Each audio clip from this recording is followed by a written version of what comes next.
Evening, and welcome to this live special. Tonight, we are unpacking President Yoweri Kaguta Museveni's manifesto, not through slogans, not through headlines, but by listening directly to his own words. We will play official videos, speeches, and campaign messages where the president explains his ideas on protecting Uganda's gains, delivering real development, and implementing the Parish Development Model.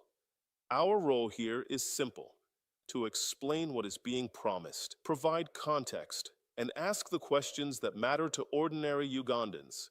This is not a rally. This is not propaganda. This is a public political explainer, and we invite you to think critically as we go along. Let's begin.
Protecting our gains.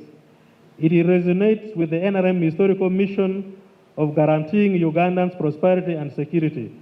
This manifesto is structured along 5 core themes where our efforts will be centered. These are: we are promoting growing the economy and creating wealth.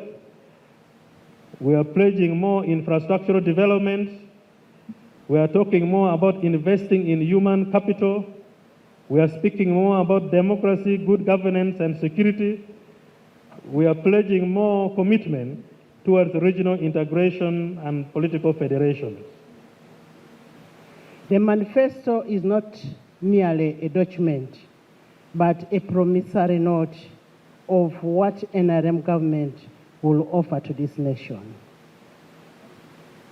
It is a product of evidence-based research and analysis. This Kisanja manifesto is therefore a compact for Ugandans. This compact is not just a pledge or an undertaking. It is a statement of intent that NRM wants to continue to deliver as we have historically done over the past years. But for us to sell this manifesto, there are some things which we need to know. First, discipline. If we don't pull up on discipline, things might be difficult for us. I'm appealing to you, honorable members, first of all, to love one another. Let us work together. This infighting must stop, and stop now. It must stop and stop now. Let us move together as one group. Let us campaign as one group. We can reach anywhere. And this time is going to be very soft for us because we are going to use our structures to campaign. We must respect our structures and we must use our structures. First of all, I again want to thank the NRM fraternity and leadership for being strong with the NRM all these years.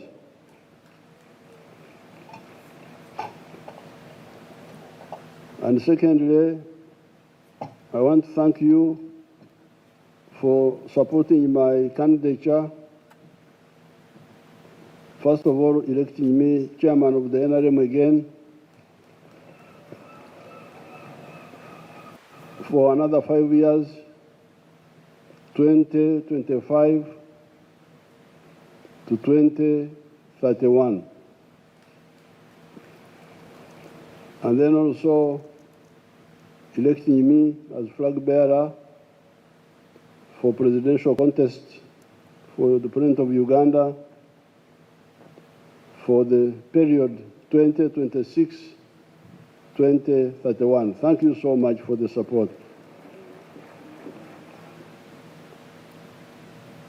I thank my nominators, Dr. Gunda and the Muzukuru from Arua,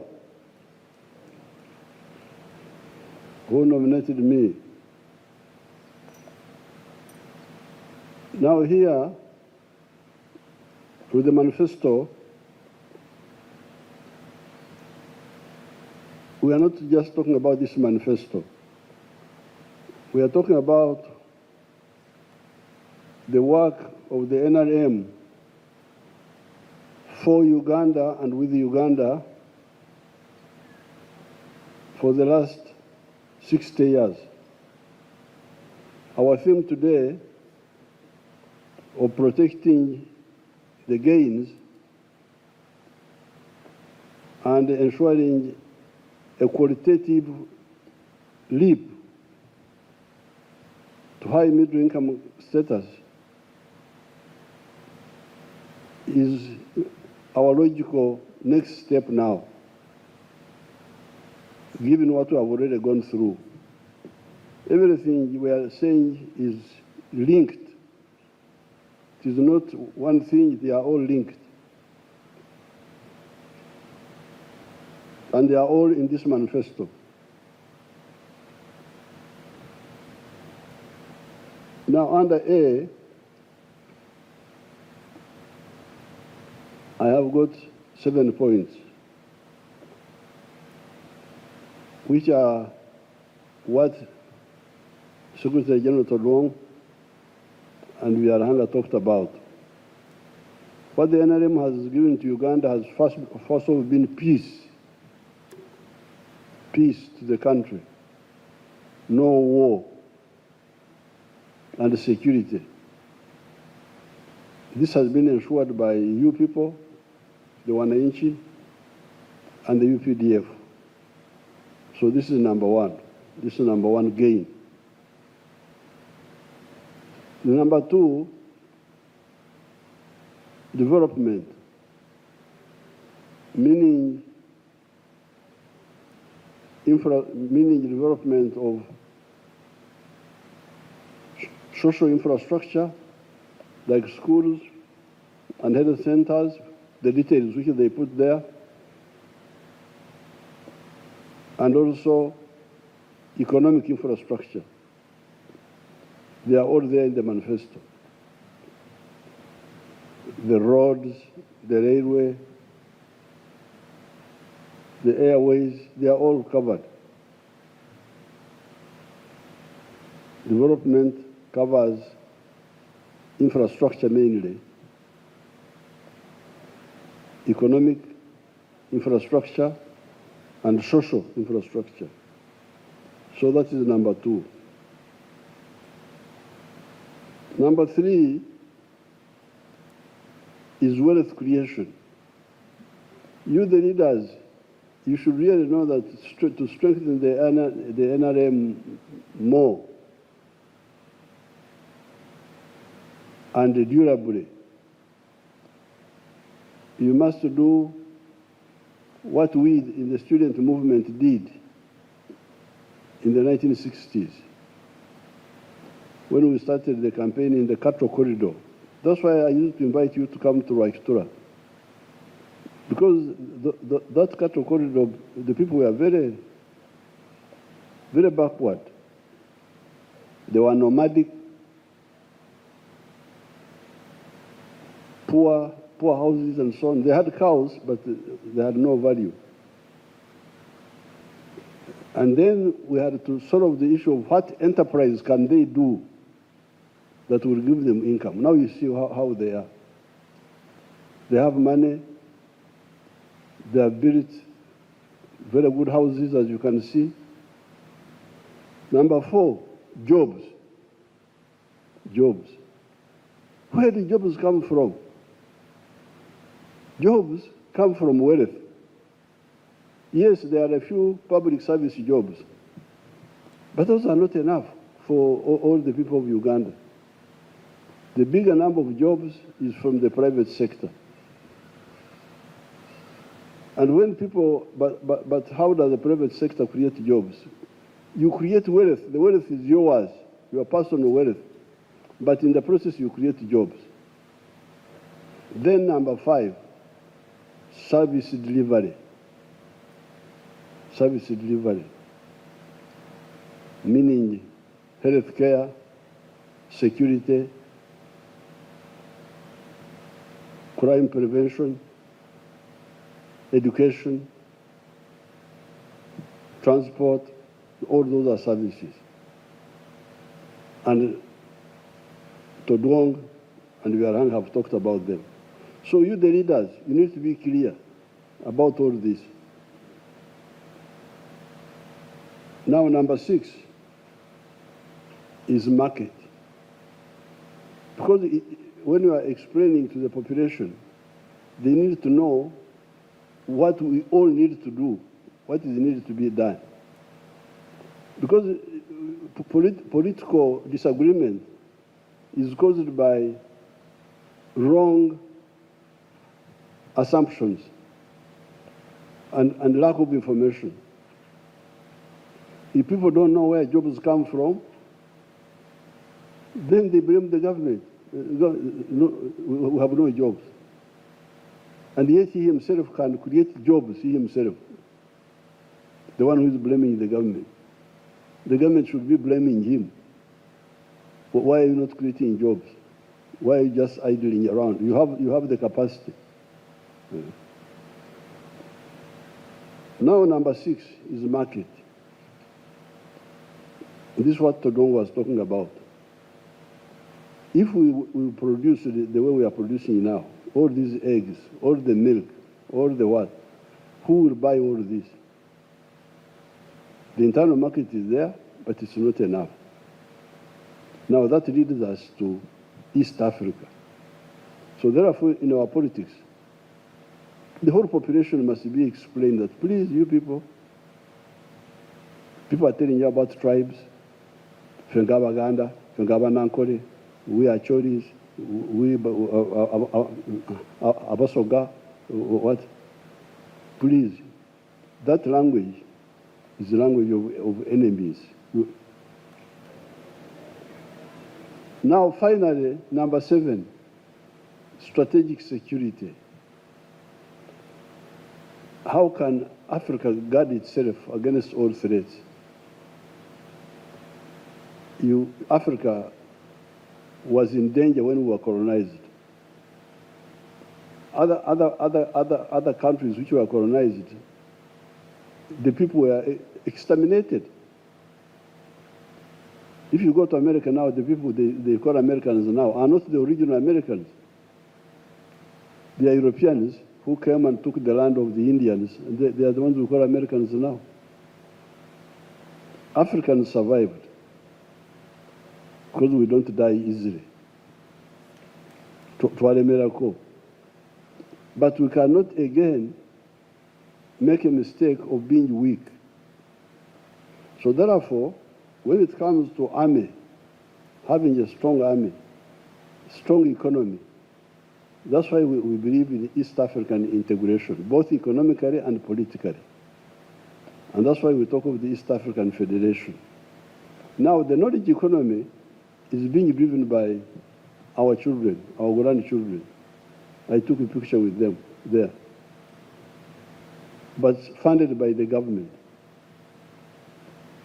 On that Chira effort, we have spent $120 million.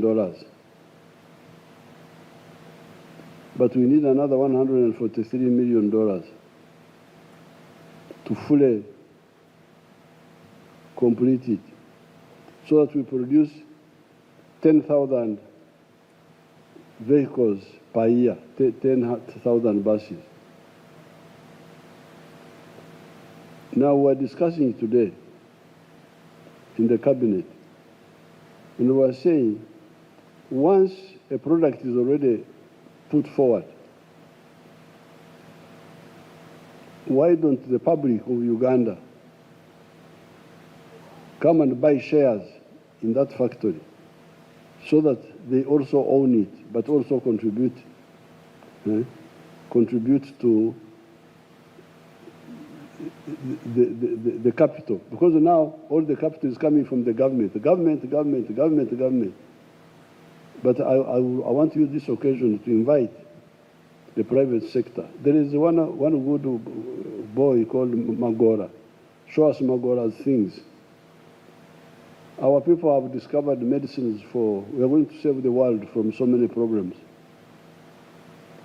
Have discovered medicine for cancer. Those are the scientists.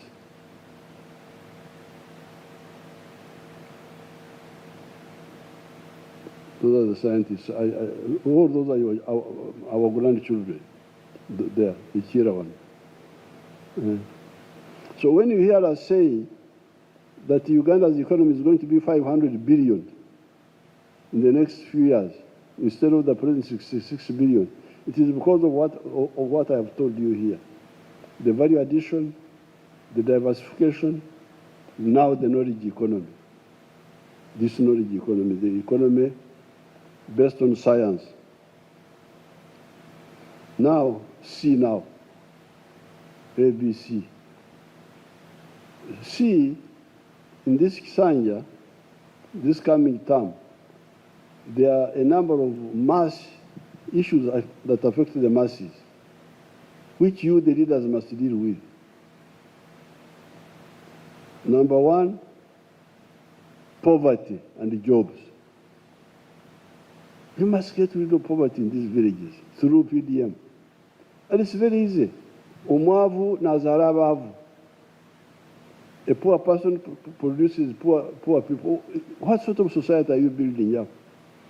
And the leaders don't concentrate on that. They are talking about other things. This is really a betrayal. So therefore, number one, wealth and jobs in the homes.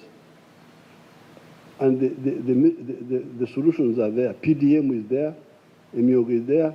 The job of we, the leaders, is Okurondora, to follow up, arrest the thieves who are stealing this money. Please, let's not have poor people in the villages. Let's use government programs to get people out of poverty. They can get out of poverty. Because I saw it in the cattle corridor. I saw it myself. We did it. Now the second one, under C, is health, theft of drugs. The other part of health is working very well, the immunization is doing very well, but the theft of drugs.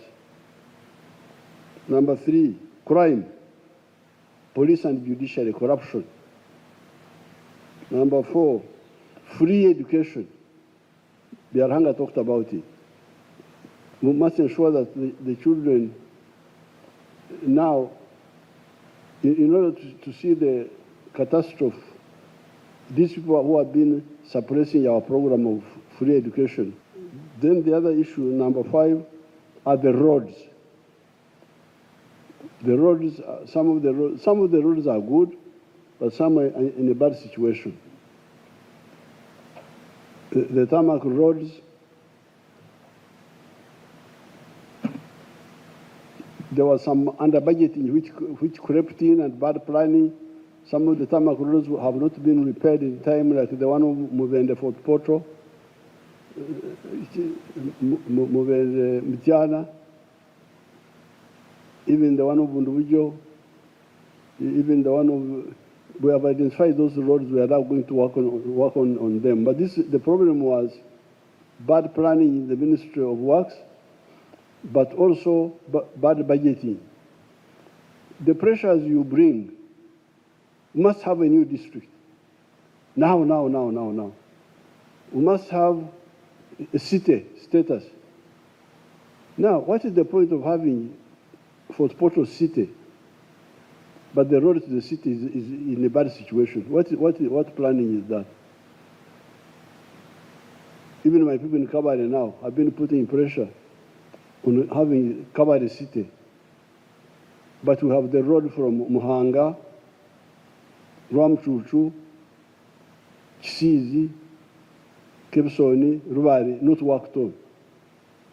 Why can't we agree? Because a good road covers everybody.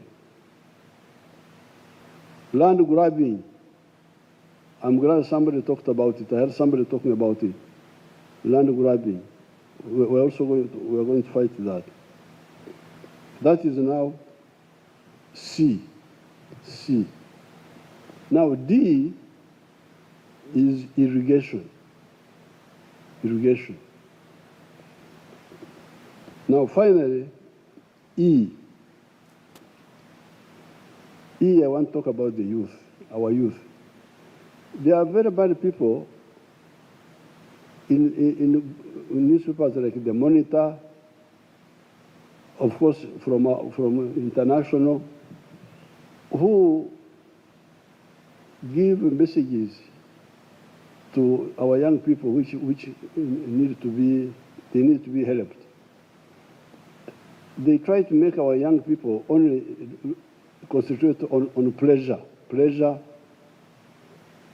ebinyumo, chi. Now, I want to inform you that the one who is standing here is a former younger person. See, we are young. And we like, once in a while, we would go to ebinyumo, to dance, to so on and so forth. Because, you know, I'm also a rapper. The other day I was rapping. But at the same time, we had to struggle for our people. Because that time, the whole of Mozambique was under colonial rule. The whole of Angola was under colonial rule. Zimbabwe, South Africa itself, Namibia. So, if we had just concentrated on pleasure, which is what some of these people push our young people towards, where would we be? If you go to South Africa now, I hear there are 1 million Ugandans in South Africa. When did they go to South Africa? After we, the young devotees, had liberated it with Mandela. That's when they go there to enjoy and plan bad things from South Africa. These opposition groups. They don't struggle. They just want to go and enjoy, but also spoil. So therefore, the young people, please.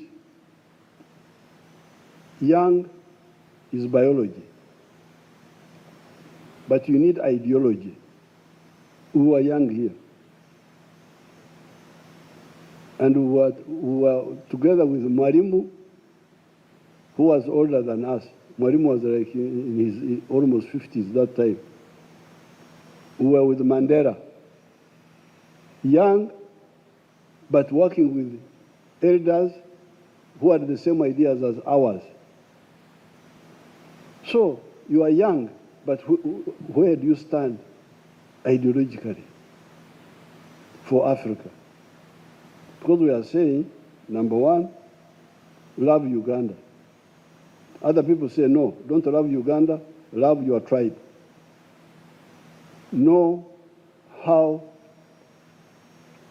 to be ready to protect this country. Because we are talking of defending the gains and taking a qualitative leap. But it must be done by the young people who must know what they are doing.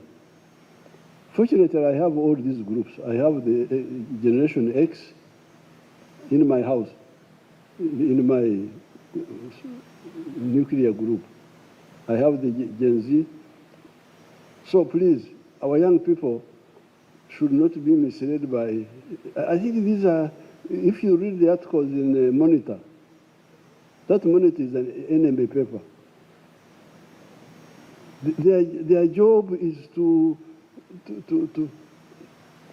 soften Africa. Of course, you remember they were promoting homosexuality. You remember? Yeah. Those groups. So they want to destroy Africa culturally by rendering our children to be disoriented. We must have young people who work, who create wealth. Yes, they can have pleasure, but pleasure must be with or after work. So with these few words, it's now my pleasure to do what? I launched the manifesto now. And all the generations are represented in the team that has been selected.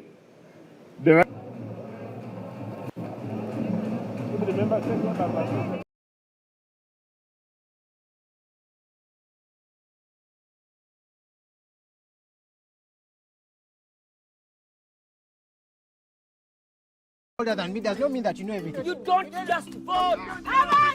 What is the noise for? Is he lying about voting? Because I can't concentrate. It's this girl here. Oh, Madam Sir. The voting exercise is approaching. Yes. How do we mark our ballot papers properly? These faces clearly tell me that someone was about to vote wrongly. Is this story? You're lying. Oh, Madam Sir, please take us through the process. Because some of these people are first-time voters. It's not complicated. It's very simple. Let me take you through what you need to know to ensure that the ballot paper is marked properly. Come, I show you. This is how the ballot paper looks like. You mark the ballot paper using the authorized mark of choice, either tick or a thumbprint. So, you can choose to use either a pen or a stamp pad. Exactly. Yeah, both of them are provided at the polling station. You place your tick or your thumbprint in the space corresponding to your candidate. But it has to be in the boxy. In the boxy. So what if my tick crosses it through to the next box? that is invalid. Your candidate will not get that vote. Now, what if my thumbprint goes straight into another box? Same story. Invalid vote also. The thumbprint has to be in the box. What if I tick the one I want and cross the ones I don't want? Invalid. You'll have spoiled the ballot paper. It's either the tick or the thumbprint. Which means one tick inside the box. Correct. Got it. But Kato, did you know anything about this? What matters is that I know it now. Mark your ballot paper correctly so your vote is counted. This message is from the Electoral Commission.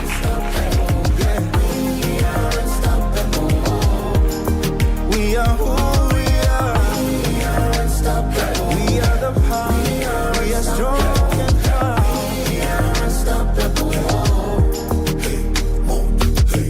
We are unstoppable.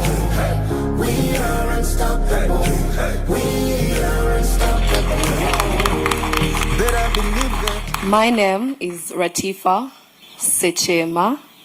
Your Excellence, you're most welcome. As the young people, the generation they have told you about that is very unstoppable, we are grateful that you've given us this opportunity to come and be with you. I'm not alone, but I'm with a very special, intelligent, brilliant lady that will be introducing herself. My name is Falda Chirabo, and I'm thrilled to be here to share unstoppable ideas with you and the rest of the panelists. Exactly. Unstoppable UG is a campaign that was started by Gen Z Ugandans, that generation that clocks it. Yeah. To you who is watching me on TV right now, the difference between the other Sevo Cafe podcast editions that have been happening and this one is that Sevo himself is in the building. Now, when we dive into what Sevo Cafe is, it is actually a podcast which has given young people the opportunity to share constructive information with our leaders of the National Resistance Movement Party, so that we can be able to talk about what has already been achieved, how we can still protect it and to nurture it for the future, because we are the leaders of tomorrow. Exactly, that is protecting our gains. We are dreamers, wealth creators, hustlers, very innovative people. We are here to change the game. We are the biggest entrepreneurs that the world will ever have. And above all, we are Ugandans. Your Excellency, back then we used to say, bye, Museveni. Yeah, now yeah. we say, Museveni, clock it. Clock it.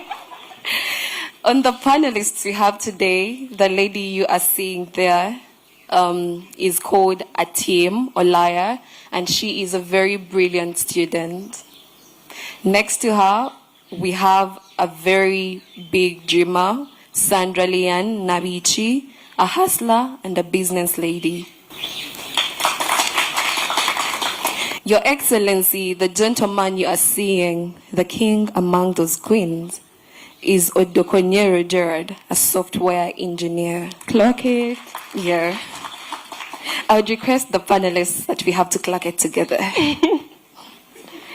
Then we have Nasazi Shakira, a young entrepreneur. I would love to welcome you all that are watching us for the Sevo Cafe edition that is happening in Rachitura, and Sevo has given us the authority to be in his place and also call him Sevo.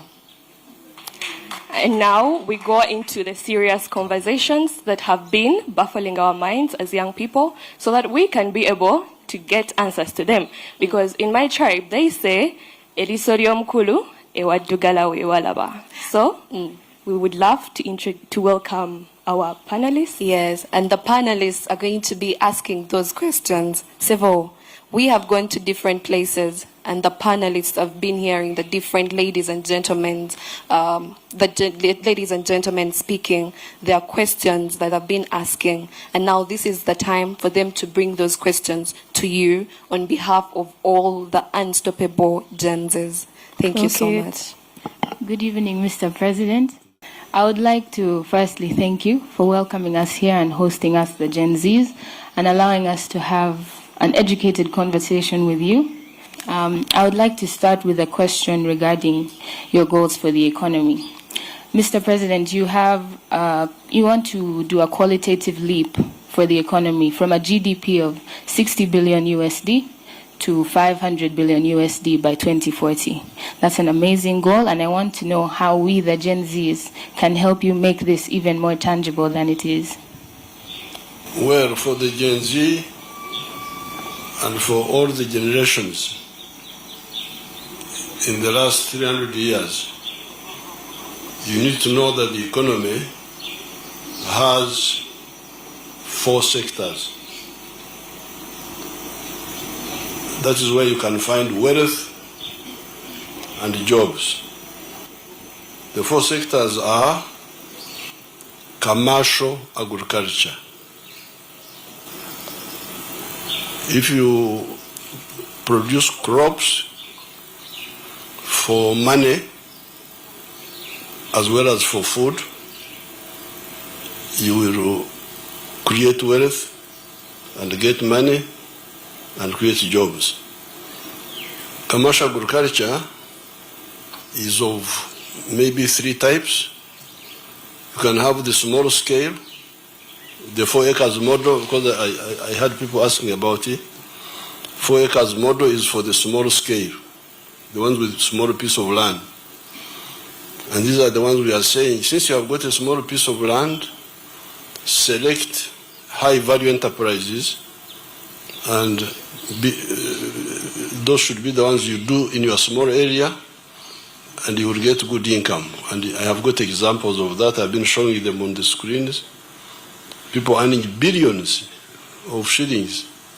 Like if you can have time and visit Joseph Ijara of Serere, of Asangwa, of Kamuli, you'll see people earning billions from 2 acres or 2 acres of land. Then you can have medium, large-scale agriculture, commercial agriculture, because this is where your people Africans were behind, because they were producing, but producing only for consumption, for home consumption, or only working for the stomach, what they call subsistence. This is the one with the campaign. We want everybody to work for the stomach, but also for the pocket. That's why we say commercial agriculture. So small scale commercial agriculture, 4 acres or less, medium scale and large scale. There, because you see the country needs all these products. For the small scale, we have recommended 9 enterprises. We have recommended coffee, fruits, small, what do you call, zero grazing dairy cattle, food crop, piggery, poultry for eggs, fish farming, cocoa, and palm oil. There, even if you have got 1 acre, you will get good money. But then your country needs other crops, needs other products. We need cotton. We need maize. If we don't have cotton, what shall we put on? We need clothes. We need maize, because maize is low value, but needed in all animal feeds, for starch, for industries. We need sugar cane for sugar. We need tobacco, those who want to die from cancer. Those are low value, but needed by the economy. So therefore we need the large scale producers who produce on a large scale, and although they are getting a small per acre, because of scale they get good money. So that is sector 1, which all of you must know, Gen Z or non-Gen Z.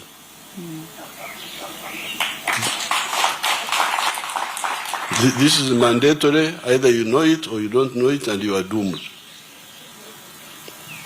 So this is commercial agriculture. Then the next sector is artisanship and manufacturing and industries. This is where you process all these raw materials in final products. The raw materials we have in Uganda are agricultural raw materials, like the shirt I'm putting on is from the cotton, our cotton here. Then you have the minerals. Like the other day, I commissioned a factory with President Ruto in Tororo about steel. Steel. You Gen Z, you must have heard of something called obutare. Obutare, you have never heard of this. Obutare is iron ore. I was thinking about it. Very good. Obutare is iron ore. That's why you hear of Butare here in Buweju. There's a place called Butare. You can even hear of Butare in Rwanda. There is something there. It is our word for iron ore, from which we get steel. Steel for so many uses, for dams, for buildings, Mitayimbwa, so the mineral-based industries are needed. Then you have knowledge-based industries, knowledge-based, where you don't have the local minerals or the local crops, but you have knowledge. This way the Gen Z can come in. Knowledge, innovation. Computers are, you put a number of things together, and you create a product. But all of them under manufacturing. All of them under manufacturing. That is the second sector. Whatever you do, in the last 400 years, this is the path to modernization. Then the third sector is services. Services. Or whereas services like hospitality. Me here, I am a wealth creator. I produce milk for you people. So you need milk, I am here. I give you milk. I give you a product. I produce beef for you. I produce bananas for you. And somebody transforms it into a processed product. So me, I'm a farmer. The manufacturer processes it into final product or changes a bit like starch and so on. But then we need services, which is the third sector. Services like hospitality, a hotel. Where did you sleep last night? Did you stay in a hotel here? Hotel Iga. Where? Igongo. Igongo. Yes. So now that man, Igongo man, is not like me, who is producing milk, bananas, beef. For him, he's providing a service. Me, I'm producing a product, a good, but for him, he's producing a service. Transport is service. Border is services. Abayimbi, like Bebe Kur and group, they don't produce bananas like me. They just eat, they don't know where the bananas come from. But they provide what I don't do. This is to entertain us. Music, football, sports. Sports is a service. You can also have professional services, medical. If I go for treatment, that's a service. I was going to die, this man brings me back to life. And it's a service. The witchcraft, if you're a witch doctor,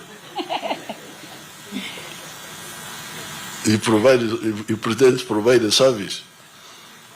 Pastors who preach the gospel, that's a service. So this is the third sector. Now, the fourth sector is also really part of sector 3, but I prefer to separate it. This is ICT. The computers, the what, because they are providing some other new types of service. For instance, this is what they call BPO, businesses processing outsourcing, where I am an accountant here in Mbarara, and I do accountancy work for a company in the USA, and they pay me, I send them the work over the internet, and they pay me. So I prefer to separate ICT a bit to make it a separate sector. But really it is part of the services sector, strictly speaking. So therefore, when you say how can we come in, I don't think there is economy, any sector which is outside these four. I don't think so. If you know any, tell me. But for me, I think these are the four sectors of wealth creation. In some of the countries, if you take, and this is where you are very lucky, you fellows, and this is why you should wake up, get out of sleep, because sometimes you go into sleep, into disorientation. People give you this story, those stories, but me, I'm here to tell you the reality.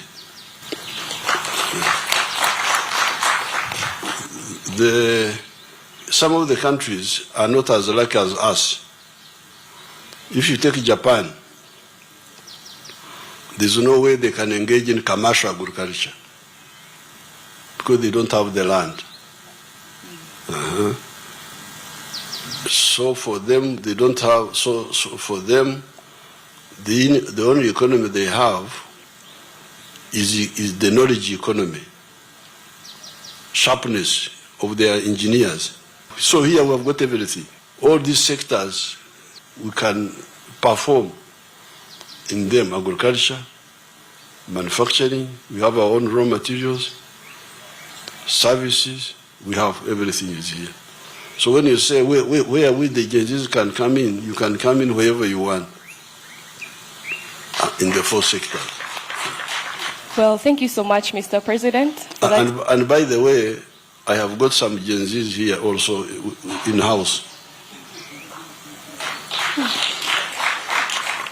We clock that indeed. My grandchildren, they are your group. They are very unstoppable. They are already very active with the commercial agriculture, some of them, very active. So all those sectors are there for you. Thank you so much, Mr. President. My name is Sandra Lian Nabichi. I'm a TV host as well as Omuyiribi. I'm a hustler. Njiribire downtown n'ebintu bingi nnyo kwegamba buli ekinsala mu maaso nkiyiriba kasita kiba nga kiriko akasente. So, Mr. President, ngenda kutandikira ku kyogeddeko ekya agriculture, and we really appreciate you so much ngaba youth. Nti otaddewo ebintu ebyenjawulo okuba nti naffe tubyenyigiramu. But bw'otunuulira number of youths abasinga tetulina yadde tampeko y'ettaka wensobola okutandikira okugamba nti nyina ekintu kyenteekawo okutandika okulima oba okuggyamu ssente. So with that, tugenda okufuluma okuva mu universities oba dropouts, anything like that, nga tolina wootandikira ng'oluusi companies ezitukozesa zigamba twagala abantu balina experience of which wakafuluma essomero. That means nekyosomeredde kyennyini oluusi tokifuna n'ofundikira ng'olina kuba muyiribi nga bwendi n'ogamba nti nkedde ku makya I've created a business n'ogitandika ne ka capital k'oba oyiyiza either okwewoze mu bank n'otandikawo ekintu kyo. So as time goes on okula n'otandika okusuubula okuva ebweru okusobola okugaziyayo business, but then nekifundikira nga emisolo gisusse ate nga akantu ke wandifunyeeko kafundikira kagweredde mu misolo gye bakutakisinga ku kisaawe nti oyingiza ebintu n'opimaapimamu ng'olaba tekiwera n'okomekerera nga olaba osuubulira bwereere wabula mu loosi njereere. Yet nga youth weeyiza akantu kosobola okuba nga kwegamba otambuza obulamu. Kati mbadde mbuuza Mr. President, fenga abavubuka otutegekedde otya okubeera ng'omusolo guno tegutunyigiriza nnyo ku buntu bwe tutandiseewo ngaffe okuba nti tuganyulwamu okuba bizi kozi otugambe tuyiiye. And you mentioned as something like you should wake up mulekerawo okwebaka naye tusula tutunula tuyiriba kiro na misana naye akasente kagaanyi. Kati now Sandra has not heard of a disease called ekikulukuto. Nakiwulirako, Mr. President. Ekikulukuto banyankole call it ekyerwiso. In the Bible, there was a woman who had there was a hemorrhage, who was bleeding. This woman was bleeding, and until she touched the garment of Jesus, and the bleeding stopped. So the problem with African countries and other backward countries is the problem of ekikulukuto. Ekikulukuto, bleeding, the hemorrhage. If your business is in imports from outside, then you are helping the hemorrhage of your country. Because if they are importing this shirt is made 100% from Uganda. Now, in making this shirt, Uganda benefited a lot because we started with the cotton, which brought money and jobs for some Ugandans who grew the cotton. Then it went into a ginnery where they removed the seeds and separated the fiber. It's called ginning, ginnery. That's more money, more jobs, more jobs. Then it goes into spinning to make a wool. That's more money, more jobs, using our electricity. Then finally, weaving the yarn, the thread into a garment, and putting the colors and then tailoring. So you have got like almost 6 job levels. A kilo of cotton is like $1. But that same kilo, if you import it, if you export it as cotton at that stage, you will get $1. The country will get $1. Then but by the time from 1 kilo, you can make like 4 shirts like these ones. And the total value of those is like $15. So what you donated, you talk of donations, the biggest donators are the African countries. They donate wealth and jobs to the outsiders. Because when you export that unprocessed cotton, you'll get only $1. But besides, all the jobs will now be done by the other people. You have donated the jobs. So we are saying, this is now the hemorrhage. So therefore, when we make our shirt here, and Sandra wants to bring a Chinese shirt, we say, no, sorry. Either don't bring the shirt, or if you bring it, pay tax. This is the tax you are talking about. This is the tax to stop hemorrhage. So if you want, but Sandra, I will give you a good business. Thank you, Mr. President. You come here and buy my bananas and take them to Kampala. There will be no tax. Because for internal distribution,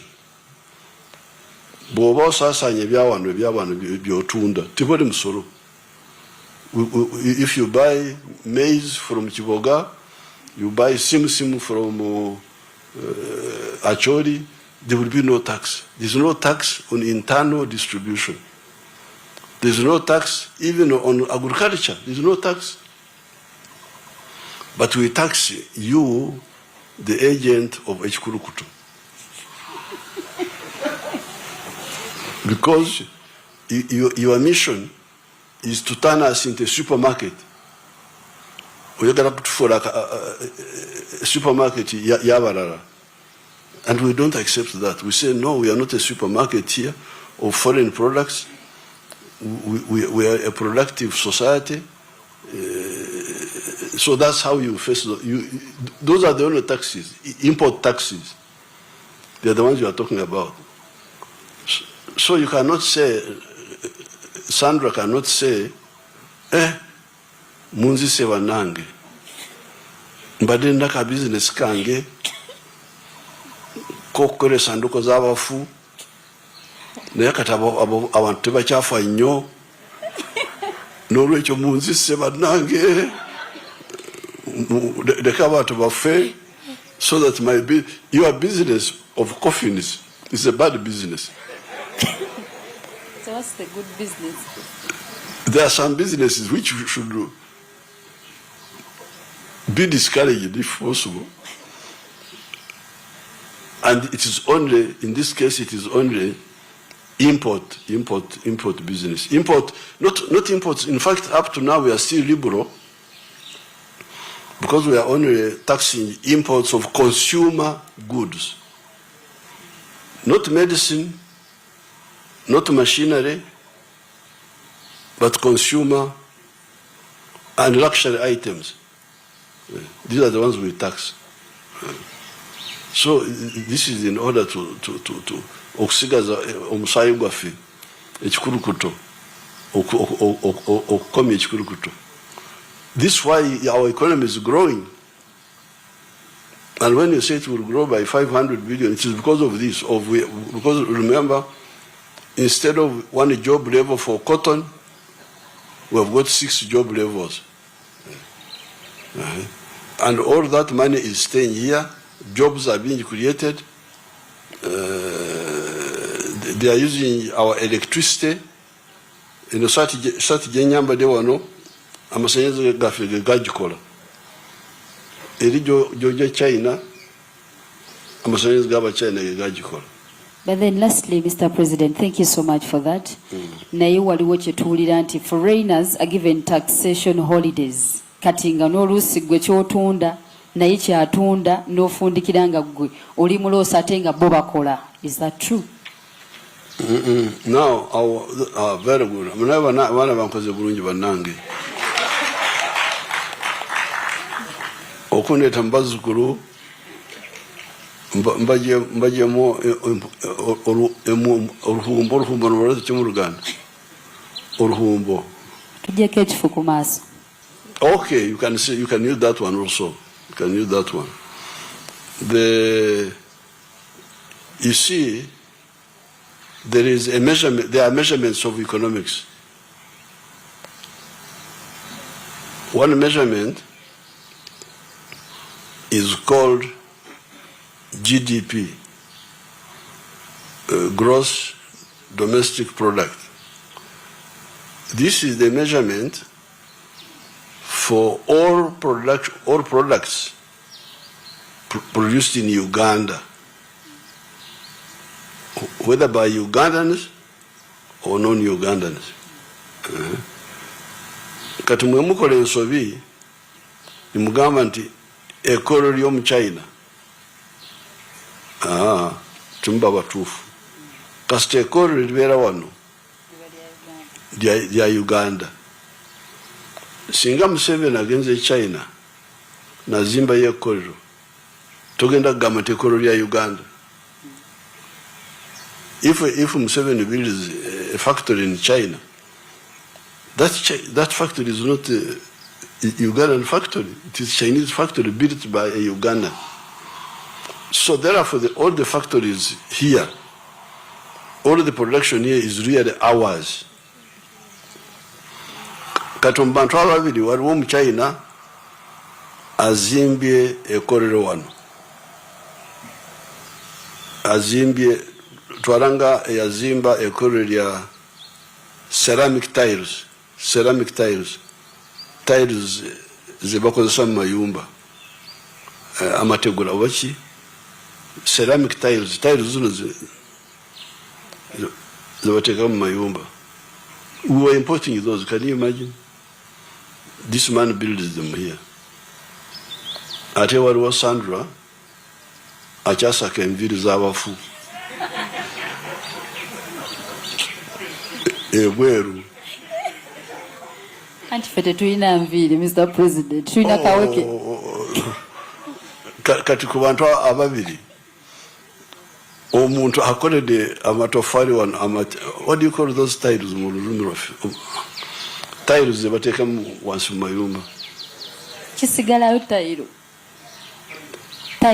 Okay. So China has made tiles here.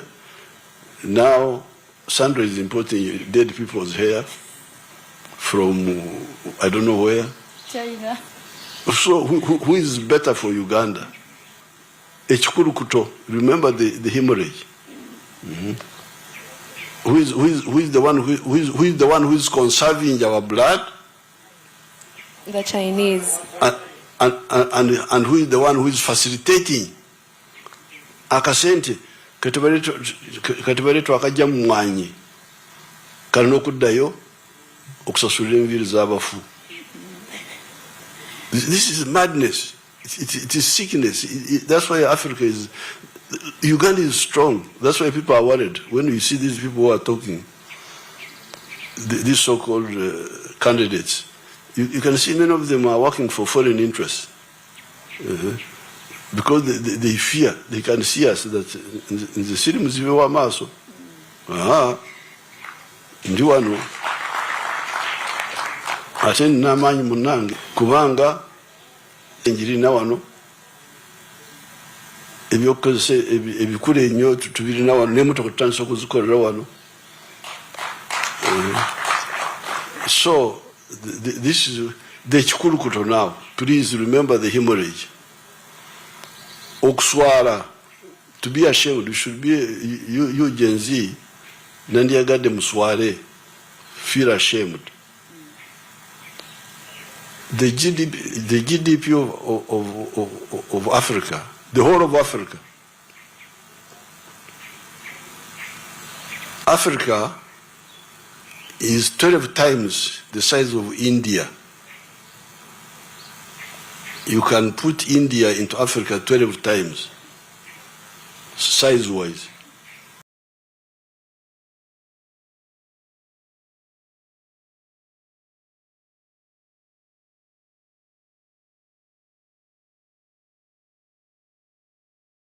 You can put United States into Africa 4 times. But the GDP of Africa, you check on your internet, because for you, me I have got my Kabiriti. It doesn't have internet on it. They stop me from thinking properly. The name about internet, you check. What is the GDP of Africa? 2.7 trillion. Can you imagine? Dollars. The United States, which is 1/4 of Africa in land size and 1/5 in population, because Africa now is 1.5 billion people. The United States is like 300 million. It's 30 trillion dollars. What is causing all this? The hemorrhage. The hemorrhage. Ekikulukuto. Mwagala kufa n'ekikulukuto bannange. Omukyalo ono Uganda Africa tumuwonye ekikulukuto oba tukole tutya? Tumuwonye. So that's really the tax you are talking about is a very positive tax, selective only for okusaka ebitali bikulu. Up to now, actually, we are still, medicine is tax-free, medicine, pharmaceuticals. Although we shall tax them because we are now making our own medicine. Pharmaceuticals have been tax-free, machinery, tax-free, machinery. If you are bringing a machine to make products, tax-free. So, or perfume obo, bobita, abanyankole bobita ki? Perfume zako. Abanyankole nerabide ki bobita. These are the ones we are taxing. Whiskey, those luxury items. So, if Sandra is in that business, please. It's not a business. Jango twala matoga je wano watunde Kampala. Mr. President, ngenda kuchimaga bwere. Ngenda kuchimaga bwere tutandike capital. No problem, I can even donate you. Okay. So finally, then on that, I'm so sorry. Finally, Mr. President, thank you so much. Olambise bulungi ekintu ekyo naye kati tukkiriza nti wano tutandisewo business zaffe but rent still nasigala nga ali waggulu nnyo era kwega batucharginga kinene nnyo olugattako n'ebintu ebiba byonoonye ebintu byaffe. Kiki? What is up? Okupangisa rent mu kibuga nti I think what we shall do, yeah. That's a valid point. The government, the mistake was done by your opposition groups. That's where the mistake started, because the culture of markets owned by the city council and the town councils up country was a very clever policy of where the government provides low cost, low rent spaces for abatandika. Now, Sebana Kisto, when he took over as mayor of Kampala, privatized, brought Abasu's to own the markets. And I've been trying to get them back. But I'm now going to be more active and really create spaces where you young people can come and start. Mr. President. The government can build that concept of markets owned by the government, whether city council or Mbara. Here in Mbara we had those spaces owned by the town council where people would come with small rent and then they grow up, and then that's how the omusajja waffe seya erinnya bamwitangani Sebagala, that's how people who were very poor in the market started and they grew. So the government should create, it was a mistake to privatize those low-cost free spaces,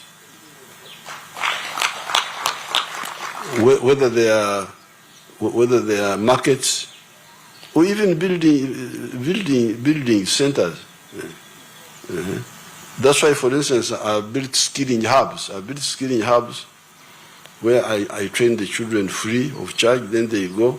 But we can go further and create those spaces town by town. That's a valid point, and we could devia the properties of those basubuzi. Yes. Okay, if they don't have customers, they will also behave. Yes. Because now they are misbehaving. But I'm going to start to build these centers for you people, young people, come here and work for either for low rent or no rent. You only pay for electricity and so on. That's a valid point now. Sandra Katayo get the banana. Mr. President. Sandra Kadia Kaveko akokulete ebintu mu Uganda. Tukole byaffe. Ngenda kima amatoki. Amatoke fena tugenda gatwala. Sito.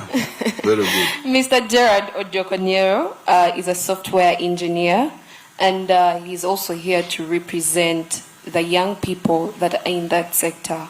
They've been asking so many questions, but he's here to represent all of them. Fine. Yes, several, Mr. President. You had mentioned something about commercializing farming as a sector youth can dive into. But what I can tell you, Mr. President, is that as the youth don't think about farming.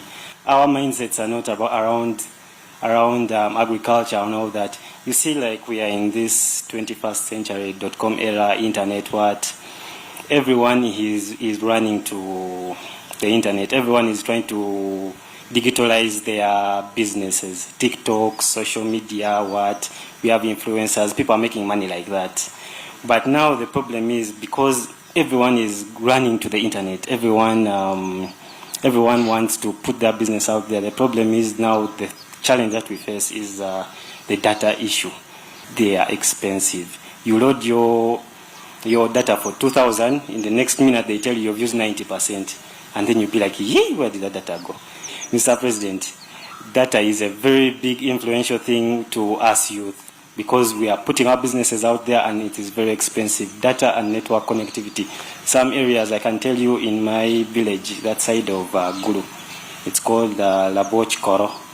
It's the connectivity there is very, very poor. So the youth, we really need help in that side, in terms of data.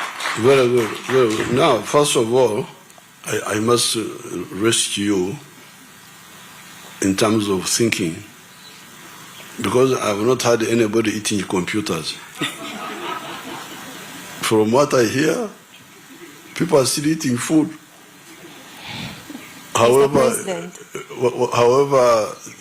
what is his name? The one of the American boy, American man. Elon Musk. Not Musk. There's another one.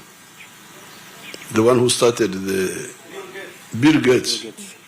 I saw him eating in London. He was eating food. So, whatever you are doing, don't forget the basic requirements of life. It would be misleading for me to come here and say, oh yeah, internet. The city Mulabi, I'm not your enemy. I tell you what is correct, because I know the importance of internet. I am a general. I fight. We know what technology does, but technology must be put in a proper context.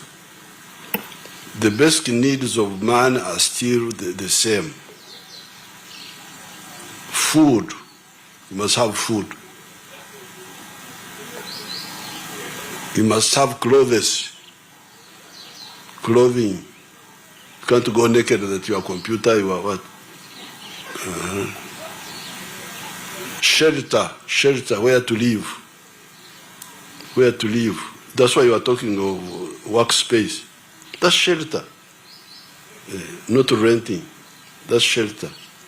But Mr. President... Rindako, just wait. Medicine. Health. So those are now mobility. Mobility also became important. Transport, how to move around. So those are the basics which you should all be very clear about. But within that, there are these enablers. It is true that internet, electronics, has helped us to do things much faster. Because like when we were fighting in the early days, I had to judge. It was called distance estimation.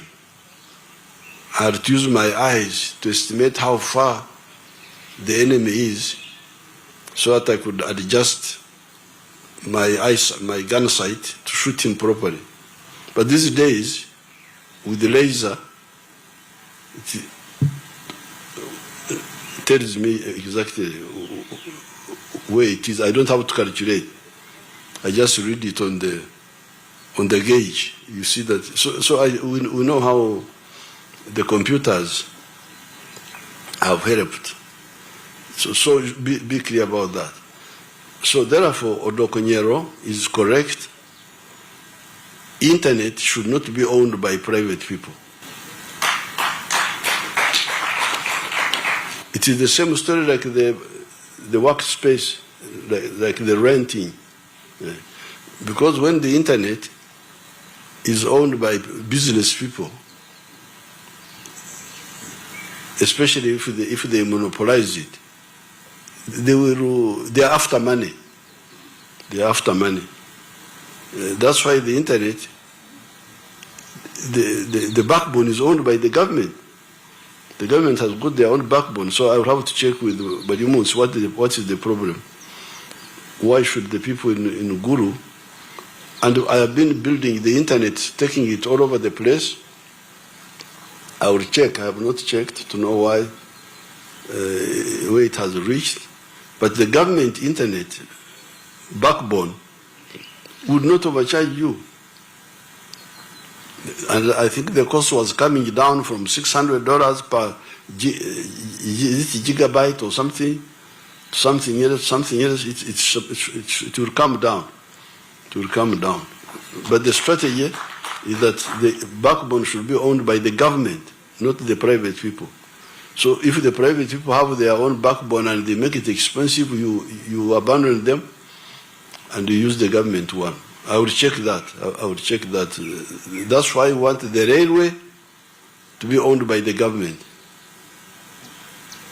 The electricity, the power dams.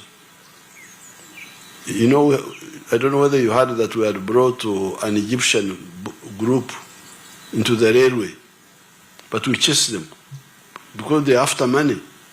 And for us, we want low-cost transport for our products.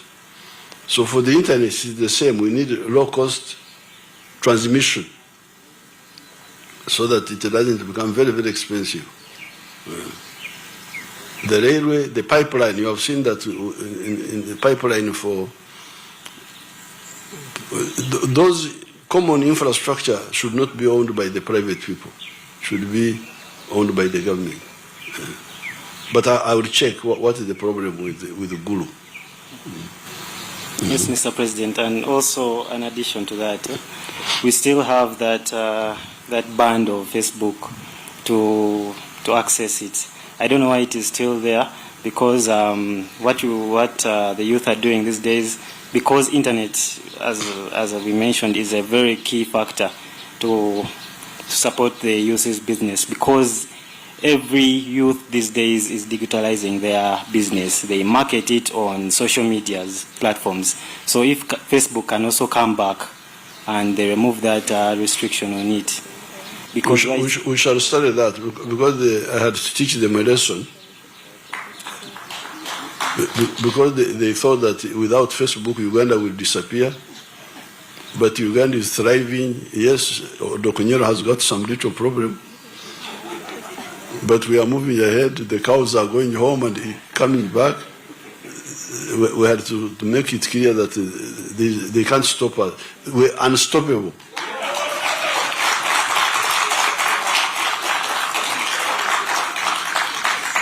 So they have been shut now for how long? But Elon Musk is making very good proposals, because he wants now, because you see the internet is through the wires, the cables underground, then in the ocean. But Elon Musk is proposing satellite, cheaper, which is cheaper now. In the past, we were using satellite. It was very expensive.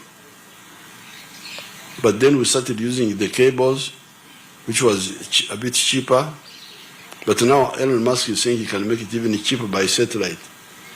So they are also fighting for space, so we shall take advantage of them. Thank you so much, Mr. President. My name is Nasozi Shakira. I am a youth leader and a young entrepreneur. Shakira is the name of where? It's a Muslim name, but... Shakira, it's some Arabic something. Yeah. Mm-hmm. Thank you so much for your time. I just like Mzei's reasoning, and I like your leadership traits as a young leader. And for sure, I've been seeing Mzei speaking economics only. And for sure, ladies and gentlemen, you'll agree with me. Uganda needs people like Mzei who are true economists, because we need our economy to grow day by day. Mzei, you have been talking about the 4-acre model, and you have been encouraging us to take part. And as a young entrepreneur and a youth leader who has been mobilizing most of my friends to open up businesses in agriculture, I've seen that we as the Gen Zs see agriculture as something that is tiresome, something that is going to make them what, and most of the Gen Zs say that they do not have land where they can carry out their agriculture. And I've made more research that to countries like China, it is contributing less than 10% since it's on a small scale. And furthermore, 86% of the Chinese youth are actually involved in non-agricultural activities, and it is actually contributing to the gross domestic product of their country. So as our Jaja, as our Mzee, are there any other opportunities that are non-agricultural that we as the Gen Zs can get involved in, and they can actually help us to push our economy from one level to another? Are there any? Shakira has now talked correct economics. And not only correct economics, but also socio-economic transformation. It is true that with modernization, you get less people in agriculture and more people in manufacturing and services. That's correct. So that's what therefore here, when I say 4 acres model and all this, it is transitional. Because at the same time, I'm talking about manufacturing. I'm talking about services, hotels, entertainment, professional services, medicine.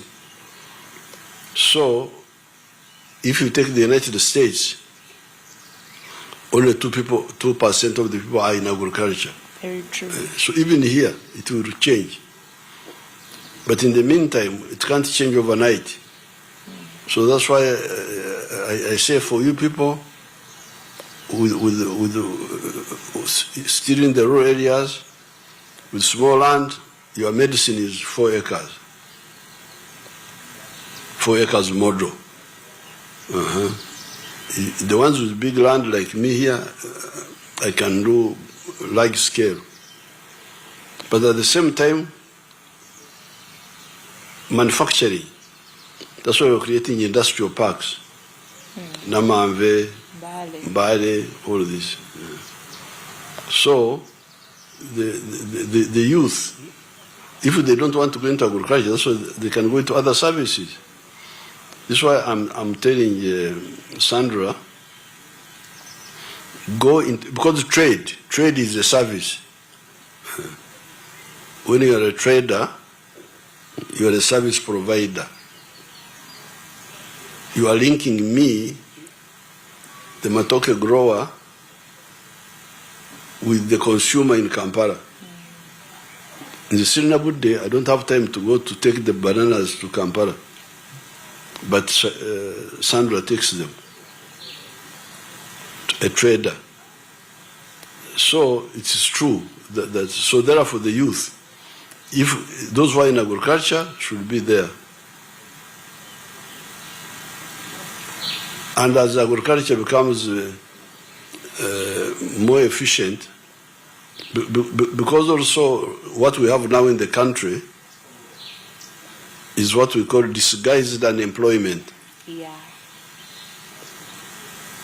You know, with modernization, you get more and more of what we call rationalization.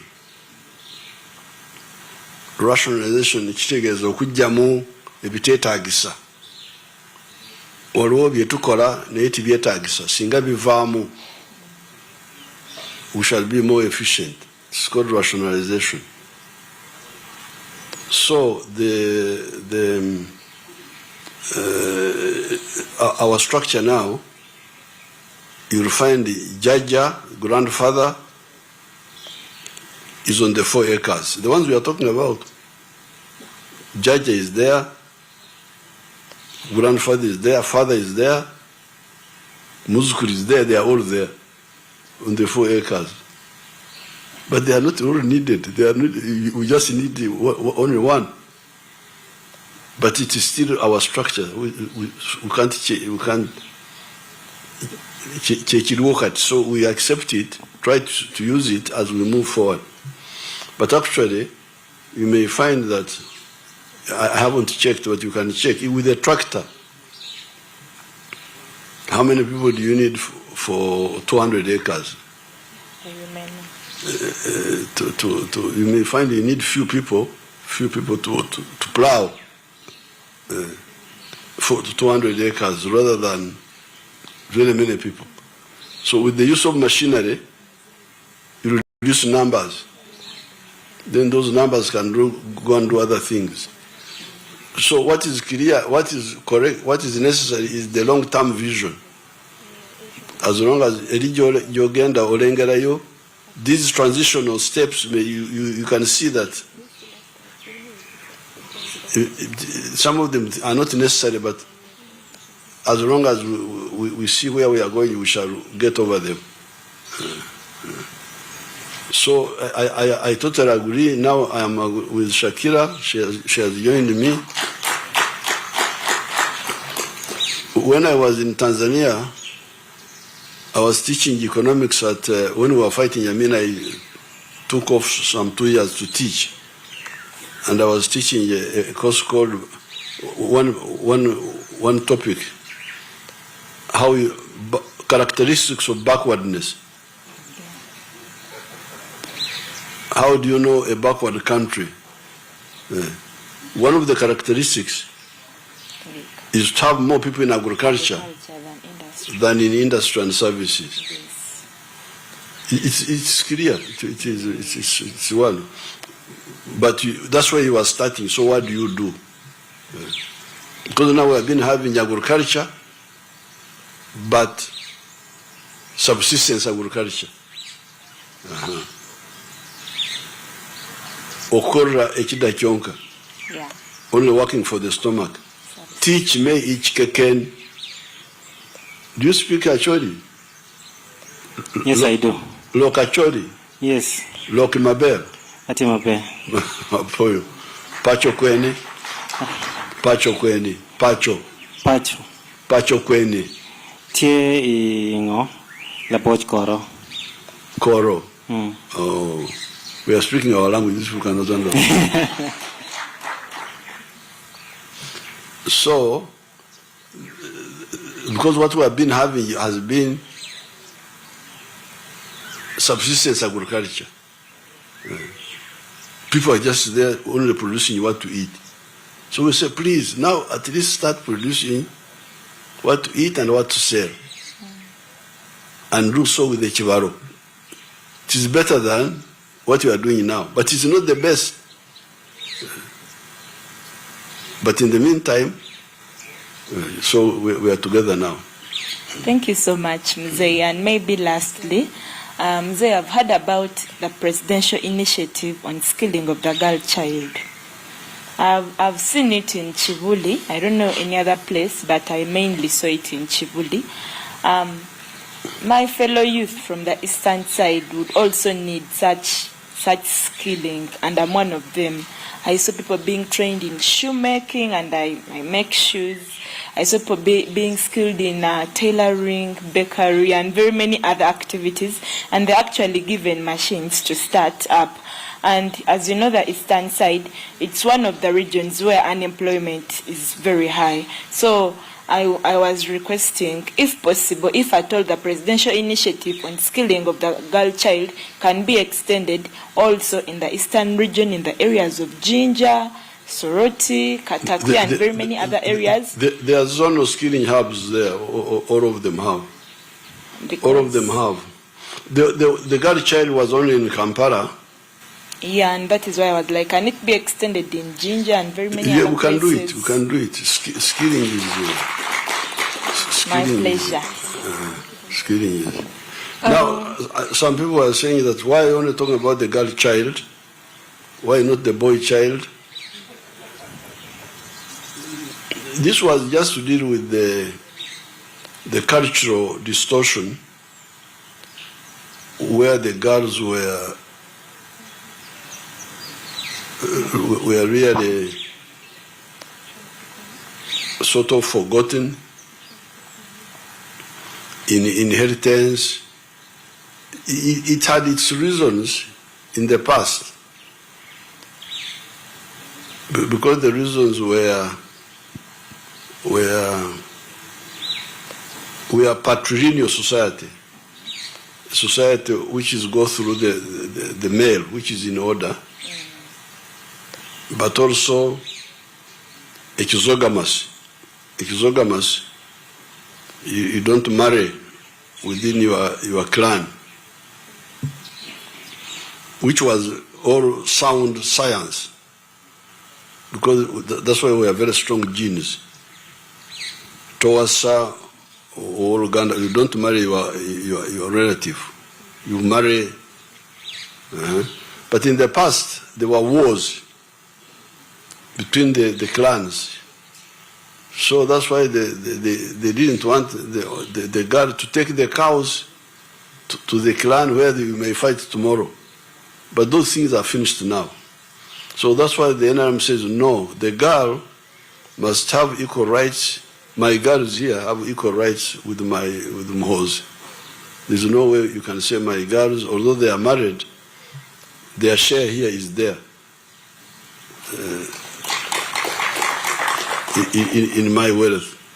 So that one should also be clear. Thank you so much, Mr. President, for that wonderful information.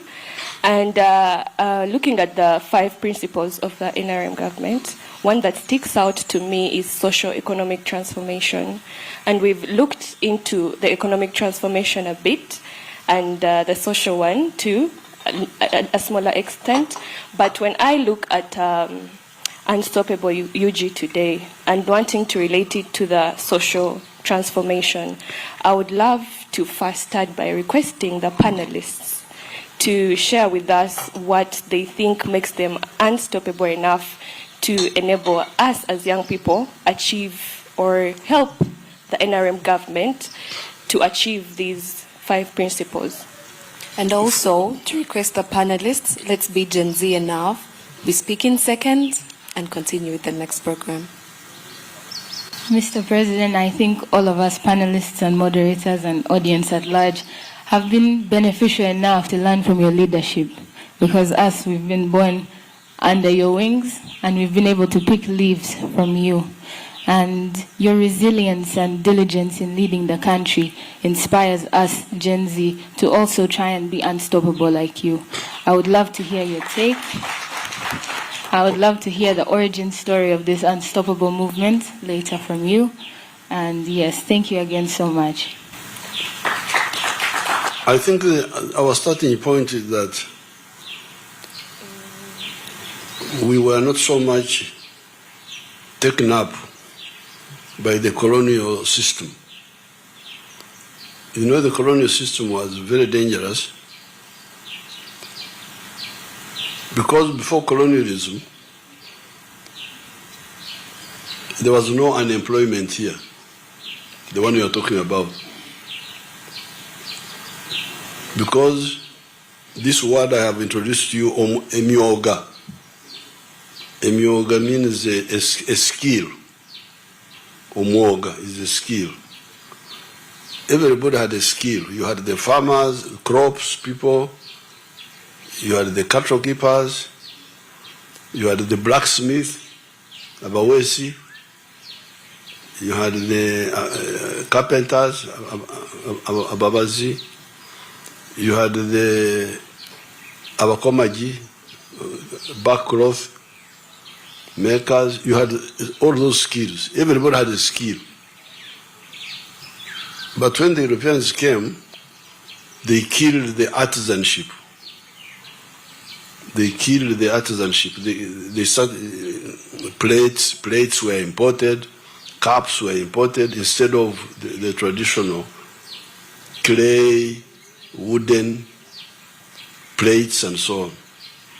So therefore, Africa became an import-dependent society.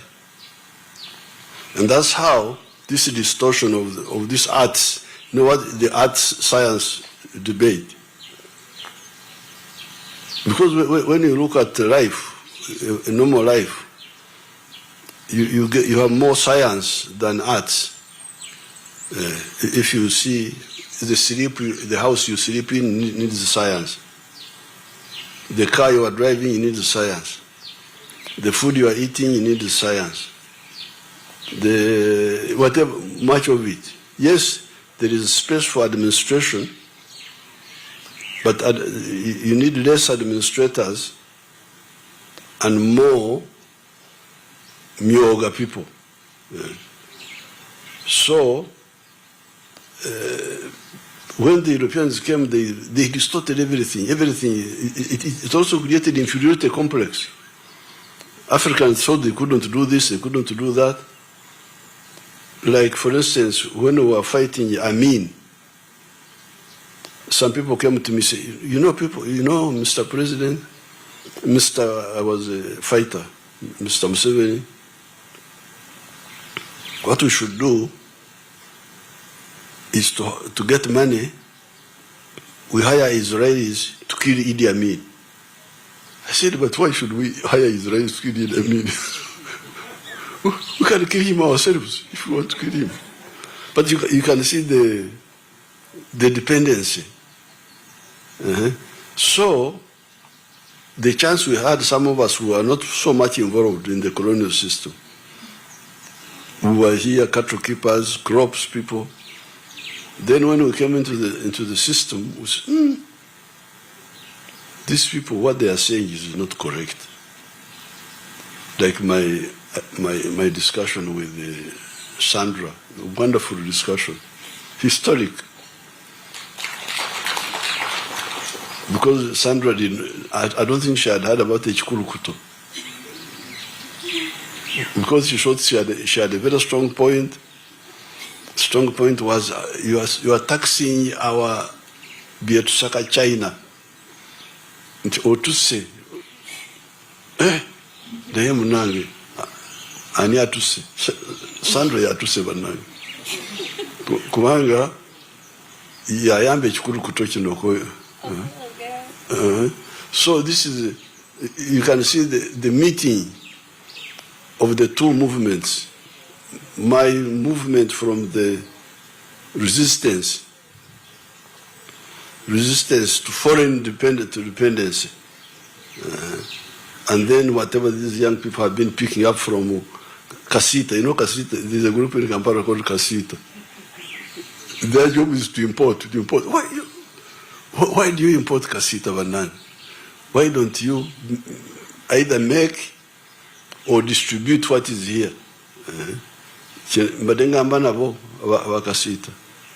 So, it was, and we had not lost our base. We still had our base.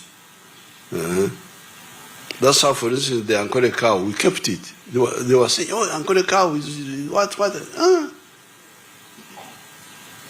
Ankole cow is the best. Now the Ankole cow is earning much more. The other day, Ramaphosa,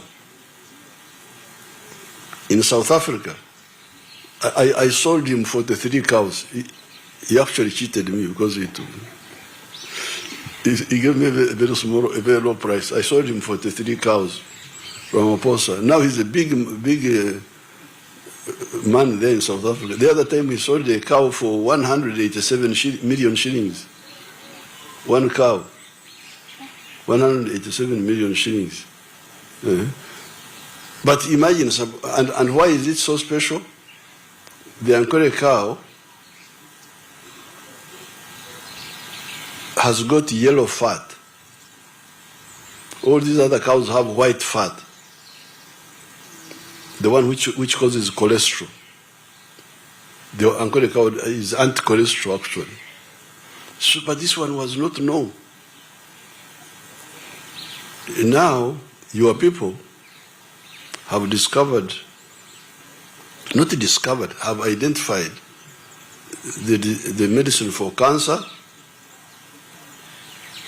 have discovered the medicine for diabetes, for malaria, all these were here. Our people knew them, but the world didn't know. And if we had, so it is that background of we are not fully captured mentally by the foreigners who are still Africans over here. Because also, remember that Europeans have not, we did not interact so much with the outside world. The first non-black person to come here, unlike our Africans at the coast, in West Africa, in East Africa, they had more infiltration. But you remember from your history, you people, the first non-black person to come to Uganda was an Arab called Ibrahim. He came in 1841. This is the first time to see a non-black person. So they thought he had no skin. My great-grandmother who was alive thought that white people had no skin. That they were inyama, they were meat. Because to have black skin, you must be black. So that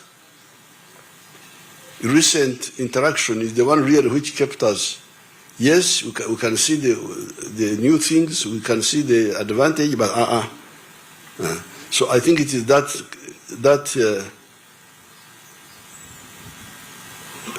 you call it, I think, convergence of indigenous and new that makes us very strong. Very strong. That's why we are sure of ourselves, because we know what is indigenous here. For instance, like the Banyankore used to drink milk without boiling it, like the Karamojong are still doing now. But when people said, there are some organisms in the milk which can harm bacteria, which you need to kill, and we change it. So we boil, but still we keep the milk. So change, continuity within change, or change within continuity. This is where we are strong. So the other time when there was a war in Ukraine, there's a war. What are we going to do? Really, you are crying that there's a war is the war in Mombasa? No. Is it in Jinja? No. What are you crying about? Let them fight. You do your own things. No. There will be no bread, no what. Eat mogo. What is the problem? Who has stopped you from eating mogo? And I can see you are all very, very fat. I don't know what you are eating. Oh, bananga bankoze bulungi okundetera Gen Z. Sevo, the Gen Zs really have so many questions for you. They would love to spend the entire day with you. I don't know if you can give us another day. We just come back. I have no problem. I will organize it. Yes, we shall be so grateful to come back. I can have a whole day. Because you see, what you call Gen Z, I am a former Gen Z myself. And I wish I had shown you my picture when I was your age, 1968, when I was like 23, 20. Next time I'll show it to you. I'll come back to see the picture. Because what I want to ask the Gen Z, am I allowed to ask a question also? Yes. We are so ready for you. Permission granted. Permission granted. Yes, we are ready for you. Now, do I take it that Gen Z want to be softies? Because for us, we're not softies. We're tough. That was our generation we're emphasizing toughness, resistance. that's how we are fighting the whites in Mozambique. The picture I want to show you is when I went to Mozambique in 1968 to be with the freedom fighters. But your generation, what are you going to be softies? No, our generation is just misunderstood. And if you are softies, how will you guarantee our future? Well, I would love to take the opportunity to thank you, Mr. Sivo, for that question. Now, I was ready for you as a real Gen Z. We have been able to have a chance of the young Gen Zs that have gotten knowledge from you to come up with things like Unstoppable UG. Now, this is going to enable us to become more of the dreamers we thought we weren't. We are going to become wealth creators. You're going to be innovative and tough Gen Zs. We are going to be innovative. Mr. President, when you were talking about your era of being a Gen Z, you didn't talk about being a hustler. We are big-time hustlers. We are game changers. And above it all, there is no generation like us because we aim to learning, unlearning, and relearning. Thank you so much to everyone that has been watching us. It has been an amazing time having you all. And we cannot wait. We know you all have so many questions for the president. Put them in the comment section. The magic hashtag is hashtag #UnstoppableUG. And my colleague is going to be giving her last remarks, and then I'll be letting you know what next. Well, thank you so much, Tifa, and thank you so much, Mr. President, for your amazing time. I would love to stress the point that we are indeed unstoppable. We come with new ideas, and we request to be listened to be seen, to be heard, and to be acknowledged, because we are here. Yes. Thank you so much for being amazing people. To our audience, the media, the panelists, you have been very amazing people. Do not forget that we are Unstoppable UG, and we are the first ever podcast of young Ugandans that are dreamers, innovative, entrepreneurs, and above all, we are going to change the format that people know about our generation. Muzei, let me report some people. They say our generation is lazy. They are lying. We are very hardworking. We are very good people, and we support your work. Thank you so much. Thank you so much. The Gen Zs of Uganda, about Gen Zs? And you are not softies. No, we are not softies. We are hustlers, and we love you so much. You're part of me. We're like the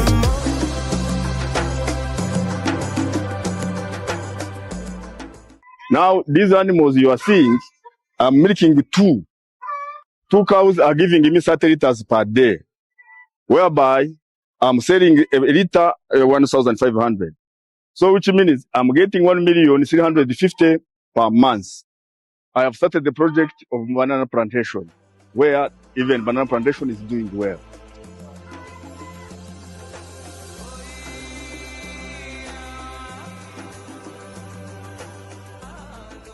Mu mwaka w'Enkumi-22, President Museveni akatongozaho Kahuro Muranga gwa President Museveni ali kutongozaho alienda kuleta esete za PDM na za radio nahurira nagira cyetengo cyo kujya munanyezo sete za PDM nanyenyije kuzizamo kuzikozesa zitwiye mu bworo turekege kuri senda.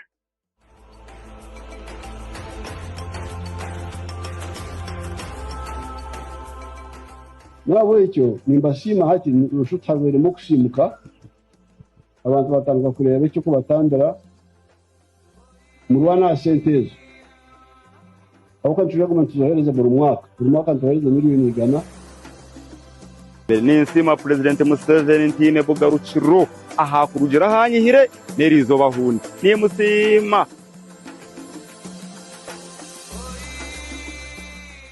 mutana bana bashomere busha amashomero ya government ngaba abazaya bamwe tubajifo bahede master bamano bashabashente turotara bana ku mashomero abona mukura amwana murana y'uburundi bakabona ishomero abasikufi abakuru b'indi mbona ati abana tunatangije gukora mwebwe nigenda kuboreka buri kibasika abana kushomera bushaka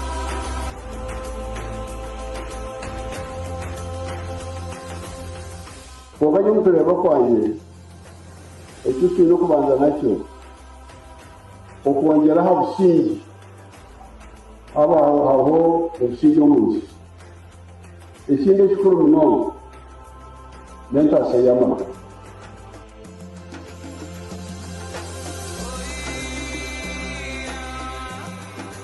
nindeba amakanisa n'amakereziya noshutire muzigiti ikigambo cya wealth creation mu kitundege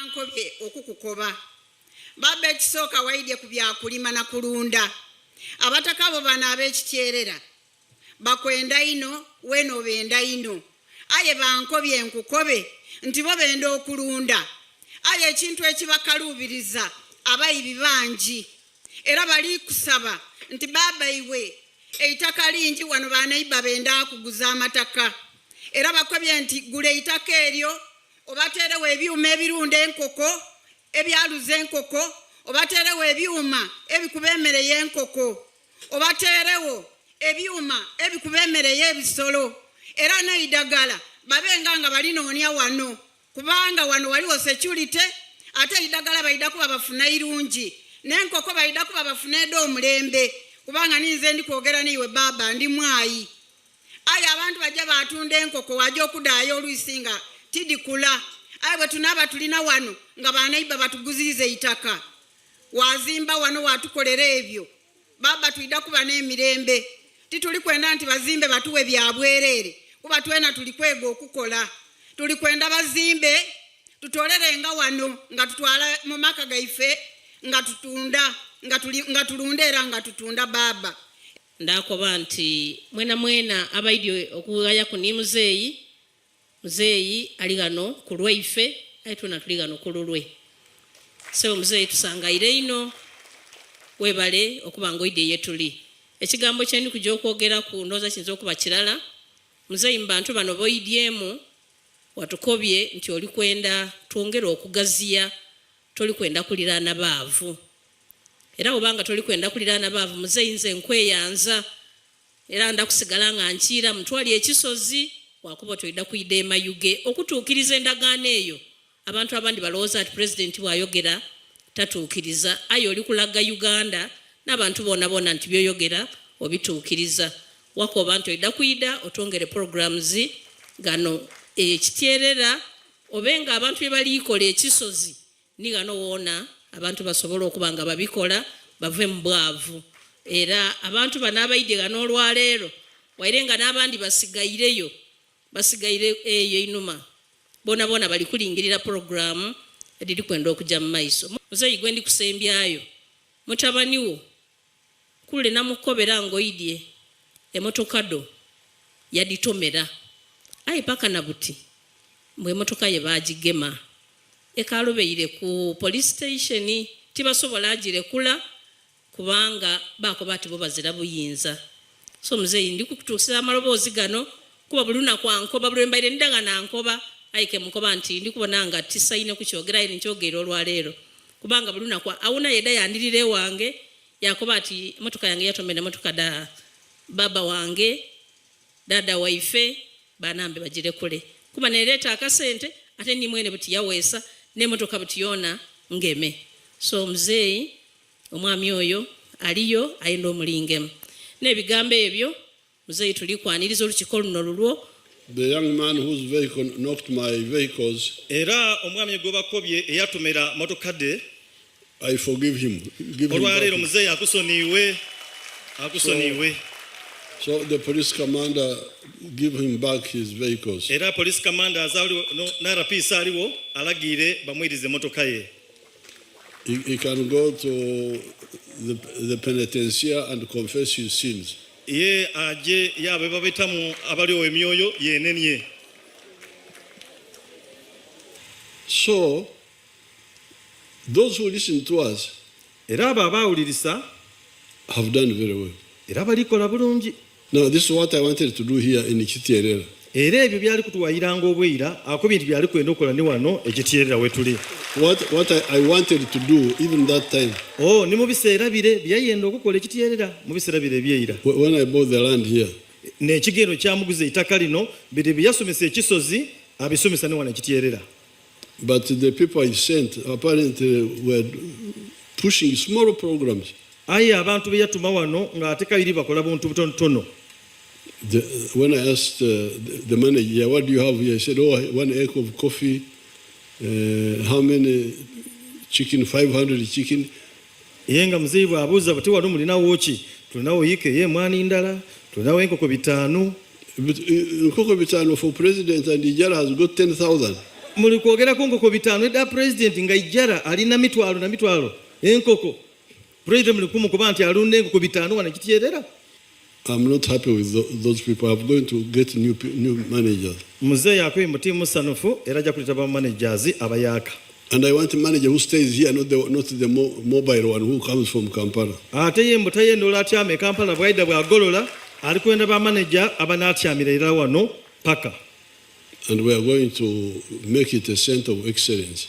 Ate nga wano tujja kwongera okufuulawo amakula wajafuka matendo ekifo kino. For all those 7 activities. Era ebyo ebigendwa omusanvu ebitola omutu mu bwavu omusanvu ebyo. The coffee will be there. Emwani dida kubaawo.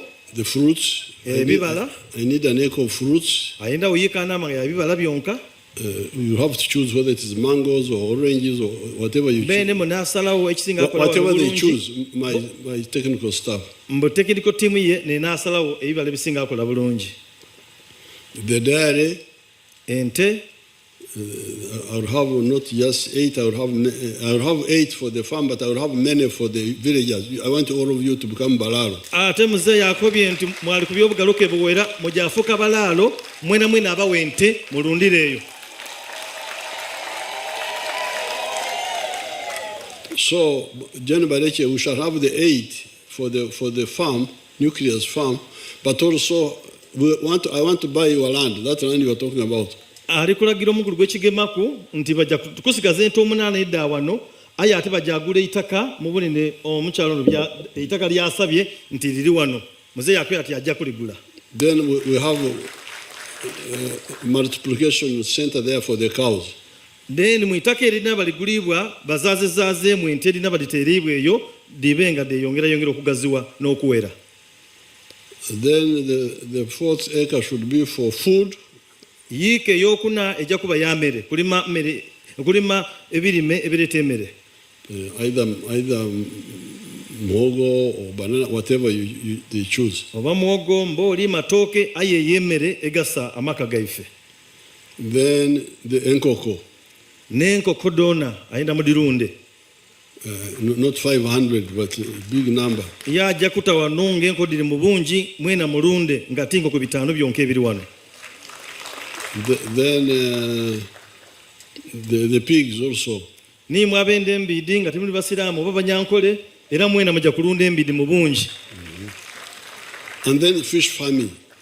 Then abende okulunda ebyenanda era mwena mujja kusima ebidiba mwena mulima engege. Because in Busoga and in Bukedi and other parts they are misusing the wetlands. Kubanga mu Busoga ne mu Bukedi baliko sabu bye bibali. Because they are growing rice in the wetlands. Bakobye nti Bukedi ne Busoga wano ye buli wali kubita aliko na mutiere mwerere mu bibali. Now I have already done experiment. Yakobye nti akoze okugezesa to show that growing rice in the wetlands, apart from spoiling the environment, but also you get very little from it. So you get more money from fish farming than from rice. Ekyo kitegeeza nti bw'olunda ebyenanda mu kibali ofuna ino okusinga okulima omutyere. But moreover, you are raising the fish on the periphery of the Chibali, not in the center. Ate nga n'ekibali kyene ekidiba tokisima wagati mu center ya kibali okisima kumbali amaadi gasigalawo ate nga wino lukulunda ebyenanda. Now that means the Chibali comes back. Ekitegeeza nti ekibali amaadi gasigalawo era gayira kyaba nga tetukyonoine ate nga n'omulimi ali kufuna ino. Now, the second mistake you are making, you are not irrigating the Rukaru. You are not irrigating the Rukaru. Ensobi ey'okubiri nti bw'omulimira mu kibali temukola na irrigation nti eno ku lukalu awazira maadi ezira bw'otoola mu kibali n'ogambusa waigulu oba ogamazeewo mu kibali ate nga ni waigulu wazira maadi. So you are misusing and underutilizing the wetland. Era oba olikosa ekibali okozesa ekibali bubi ate ojjamu katono. Oba olikosa ekibali bubi ate ngira ofunamu katono. And now you are also underutilizing the Olukalu. Ate nga n'olukalu toli lukusanga bukisaaniire luna luli kusala ate nga niwo olwonoine. Because Olukalu there is no irrigation.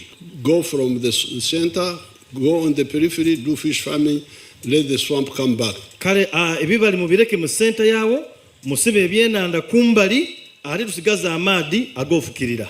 But also the grass, swamp grass is also for mulching. Ate nga n'ebisubi ebyo ebirina mu swamp oba mu bibali bituyamba okwalirira mu bigogo oba mu bisimba ebindi. This is the one we use traditionally for mulching. Era mu nnima eno eya Nasangwa nga tulete bwa bisubi ebyo bya bulido twabwika wansi mu matooke gaife. So therefore, these are the 7 activities that we have been recommending from 1996. Ye muzeeyi ebyo byabaire ebintu ebyo omusanvu byatulaze okuva mu 96 ne yato omulama neisira nga atusomesa era nga atukoba tukole. And this is what I wanted to do here. Era ni wano ekitierera byali kwenda okukolawo. But the people I sent here started doing their own things. Era ni wano byayenda okukolawo aye abantu be yatuma nga bw'abakobye disappointinga. But now for Abaganda tugamba Abaganda b'omulukola tugamba nti ekitata muyima tekimumala konti. Embo ekitata muyima tekimujja konti. Omulaalo bwe batafiire ente tiddi waawo. Even if they die he will get other cows. Ente edindi bwedifa omulaalo asobola okufuna edindi kasita omulaalo tafa. Now since the NRM is still there, we are now going to do the work now. Era olwokuba NRM eriwo ekyo kye tujja okola mukubeere ku muzeeyi mu ngalo edino ga ekyo kintu ky'amaani kyayogeire. So that's why I came here to launch this program now. N'ensonga lwaki yayidye wano ate munkola ekyo kyali kutukoba okolera wano. We are going to do efforts first of all develop this farm here. Amaani ajasooka gata ku farm eno eyitimuke ebenga ya mutindo ino. According to the plan. Ngeri ku standard imwe byomujja okukoopa mwena mukole waimwe. But at the same time start giving materials to you people. Aya ate ajatana kukuba webikozesebwa engalo bana mwakubyana ku this week awo. The ones who want coffee we shall give you. Ayende mwani woja ku amwani. The ones pigs you can take. Ayende mbidi nga tuli musiramu bamujyankole wena bajadi kuwa. The chicken. Era no wenkoko yena bamu wenkoko. The fingerings for fish. Abeno okulunda engege mwena babawe obugege obuto obwo. So we are going to have I want to know the homesteads in the villages, how many homesteads, because for me I go homestead by homestead. Nenda omuluka guno ntegeeri mulimu amaka ameka agali mu muluka guno kuba ajatambula maka ku maka. So amaka gali ameka agali mu muluka guno. Now, so for the other women who have got other activities, we shall create your own fund for a circle for the women who are trading. We shall give you a circle. Atembo ni mwabakyala imwe mwekolera kugina emirimu egindi nga tegire gyo okulunda. Mwena muzeeyi ajja kuba weesente mukube ku mungalo mwena mukole emirimu egyaimwe. So make a circle for the farming, livestock, crops, fish. We shall give mwekole mwesako edebye Linda ko. Okay. For farming, for crops. Mwekole mwesako okay. For crops. Okay, eri ebisi oba eri ebirime, livestock. Nebyo okulunda. and fisheries. Nebyo kulunda engege. We shall be giving you materials directly. Imwe tudakubawa ebikozesebwa directly. Because we shall bring them, multiply them, and give them to you. Kubanga tujja kubireetanga bizaazibwamu tubibawe. Now, for the other things of trading, all those things which we cannot follow up, the best thing is you form a circle, we give you capital, so mwekoleko. Oh, abatajja kulima oba kulunda aye nga muli babu businesses buno obundi imwe mukole esaako aditemu esente adiyuwemu aditemu. Because I don't know what if you are buying a maido, buying what, how I can't know all of that.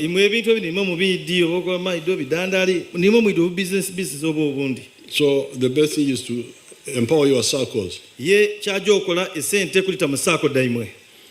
And then there are people Nakadama talked about who lost money during the corona. Those are I need the details to see how to support them. Those are separate group.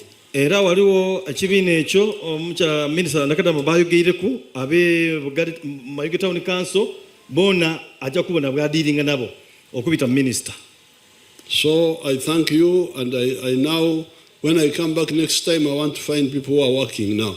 Era mbuye bwana abayize muzeeyi wano ayenda kubona mu buliwo buli muntu alikola ki ekibonebwako n'amaiso. And for security and anti-crime, the police are here. Era bino ebyobwi byabakobye nti abayibi bayiba security era abakomiriza RPC yakuba security eriwo. We are now bringing sub-county based policing. Era bajja kuleeta polisi nga yayigombola buli gombola balyongere ku polisi buli gombolola. You must have a tight system where because the security is there but the coordination is not there. Isaawe no waliyo ku polisi eriwo aye always coordination team nunjino so ajajongera mu amani mzee. Enkwatagana eberezirawo ajja kongera amani buli kuigombolola mu security. So that if they steal your cow at night, ntibwe bayiba ente obwire, you must quickly inform the police direct so that they bring the dogs. Amangu agujja bakuigombolola batola yembwa yatandika okuniza olusu lw'omwibi. And even if the mwibi took the cow for some time and jumped on a pickup, there are police cameras on the road. We shall get them still. So it is the coordination. So Noza mawulira abantu abali batemula abantu emasaka mukarura bwetwava mukarura kana akabiri mugumu mawulira abali batemula abantu emasaka. Ndoza abebijambi abemasaka mwabawulira abali batema abantu. We finished all of them. Ayi muze yakobye baba malawo bona. And the big thing was the dog. Erecha yamba mute katekeyo nembwa. Because the mutemu does not come by helicopter. Kubo mutemu iratayirira mu helicopter munoni wa iguru. He comes on the ground. So we can get them. So we are putting 18 policemen at every sub-county. And if they are not enough, we shall put more. So that one will be handled. So mzee yakwe mchimulekere musechite mumutegera bulungi ekyo ajja kitolawo ekyobwibi. Thank you so much. Now my state house controller will get a manager here. Banange mwebalire irala era mzee yakobye mbu state controller ajja afunira wano manager omuyaka so that we start. Era enkole eyo etandike. The manager, my daughters are managing the house, but the farm. Ye akoye nti muwala wono aliku alabira numba ye aye manager ajala bida farm. Thank you so much. Mwebale ino. Banange mwebale ino mwebalire irala tukube kwengalo n'obululu wabe wakuba ati muzeeyi jju olwo ebyo muzeeyi byatukolera ebyamaani.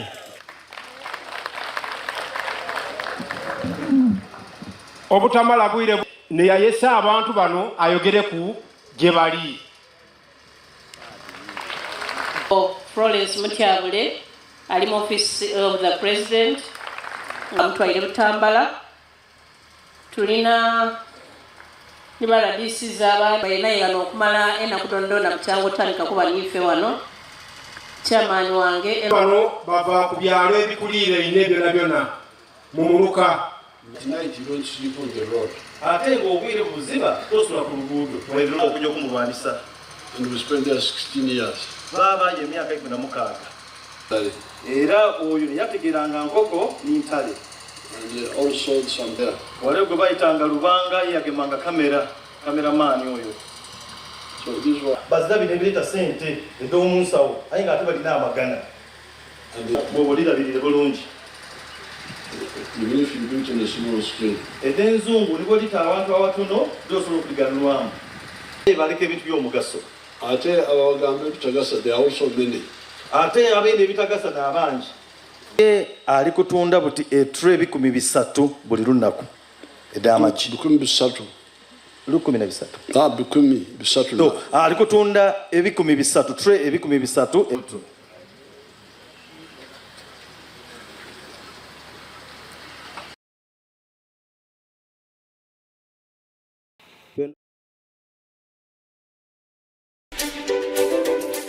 Established under Article 60 of the 1995 Constitution, the Electoral Commission is an independent body with a mandate to organize, conduct, and supervise regular, free, and fair elections and referenda, among other functions. The Electoral Commission of Uganda stands as the guardian of the people's will. Let us journey through the pillars of its work. The Electoral Commission is established under Article 60 of the Constitution of the Republic of Uganda. It is a 7-member body with a chairperson, deputy chairperson, and 5 members of the commission appointed by the President with approval of Parliament for a term of 7 years, renewable only once. We need first to appreciate the origin of its existence. And that existence is ingrained in Article 1 of the Constitution, which says, all sovereign power belongs to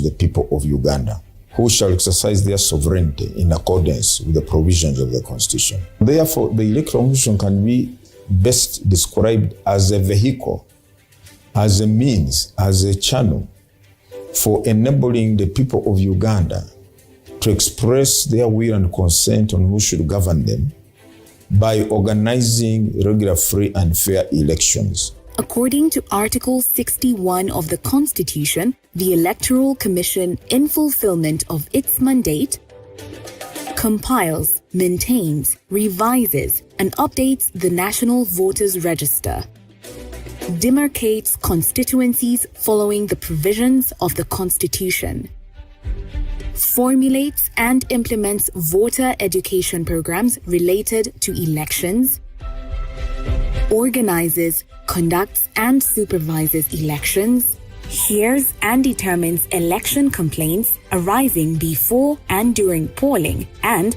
ascertains, publishes, and declares election results. Electoral activities are sequenced in nature. You must conduct and complete one activity and then it leads to the next. Before we update the register, we must arrange polling stations to which people will subscribe. At each polling station, we display the register so that the registered voters can check on the correctness of their particulars. It is only after you have a register that you move now to the next activities that include nomination of candidates, you move into campaigns, you move to print ballot papers, you move to recruit and train the officials to handle all these activities, and then finally total up and tally election results. 7.1 million Ugandans in the 1996 general election were registered to cast their ballots. Fast forward to the 2021 general elections, the nation witnessed 18.2 million citizens registered to exercise their democratic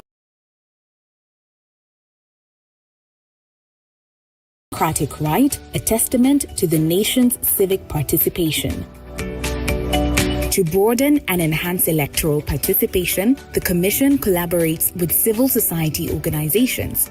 These partnerships focus on engaging youth, students, persons with disabilities, and women, ensuring that every segment of society is empowered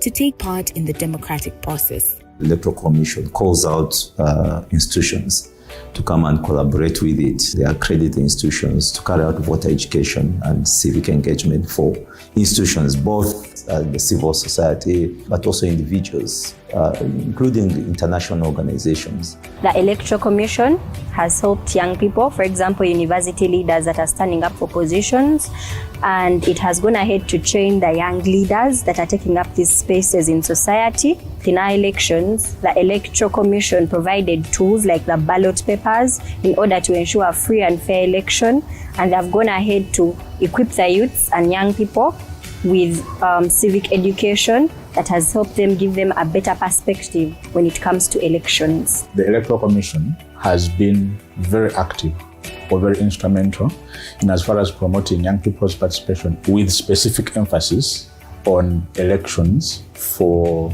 youth representatives at different levels. As the voices come from the ground to the national level, then they need to find their way to the national parliament, where important decisions about policies, laws, strategies, programs that affect young people on a daily basis are made. In one of our mandates as the Guild Presidency Leadership Academy is to train emerging leaders. The Electoral Commission has been working with us, providing us with technical support that the young people need to get to know what the election is all about. There has been an increase in the participation of the youths that have come up as candidates to stand up for positions in the local government and as also members of parliament, and this has improved on our representation as the youths out there. The Electoral Commission has undertaken various measures to ensure inclusion of the marginalized groups in the electoral process. And as far as people with disabilities are concerned, under our law,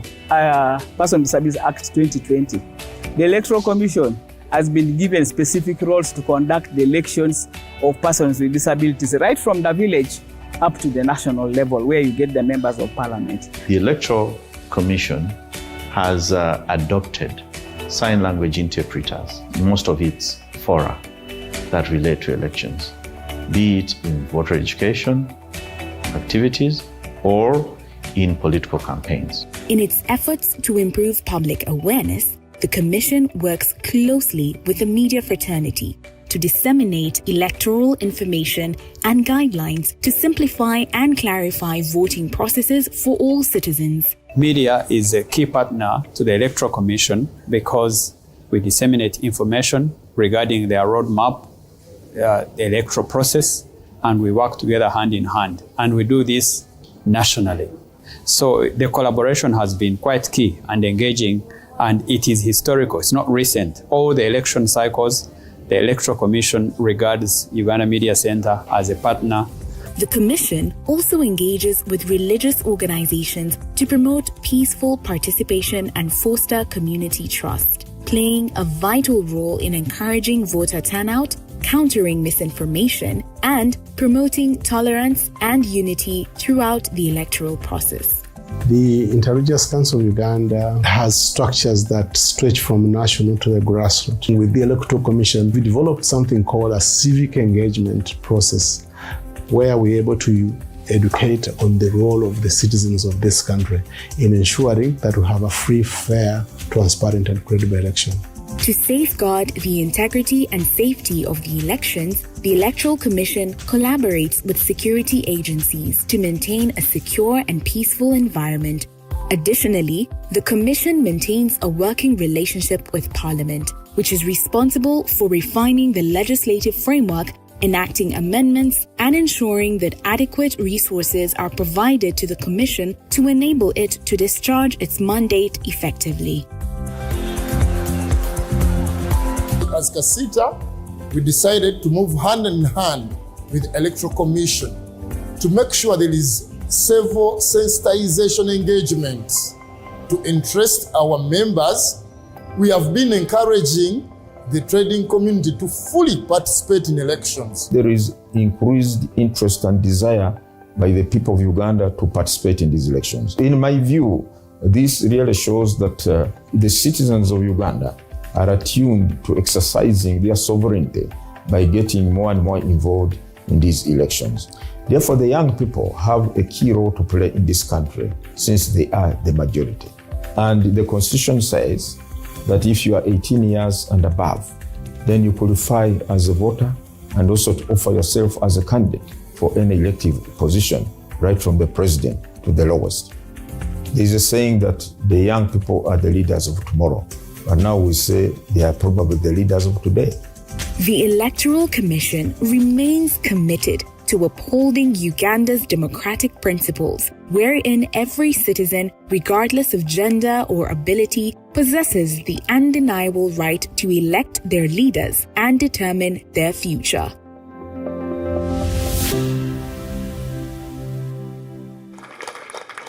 Chairman, President tuwebaza programs eziva mu government gy'okulembera esooka ya PDM ne tuzzaako eya myoga. President tukwebaza kubanga nze okuva bwe nazaalwa paka kati mbadde siwulirangayooko gavumenti yonna ewa bantu ssente. Naye gavumenti ya President Museveni gyakulembera eya NRM esitudde abantu bangi kubanga omuntu okuwa capital eya miliyoni emu nti ntandikwa n'ogenda wali n'osuubula ennyaanya n'osuubula obutungulu abaana ne bafuna amata ne bafuna buli kimu school fees abaana bali luli bali tebasoma naye kakati abaana bangi basoma. So era President tukwebaza jinji eno okutuwa site developinga kati egenda esituka. And here there are fishermen from all walks of life, especially from the 60 fishing districts. But among the indigenous, there are 150 indigenous fishers that are here.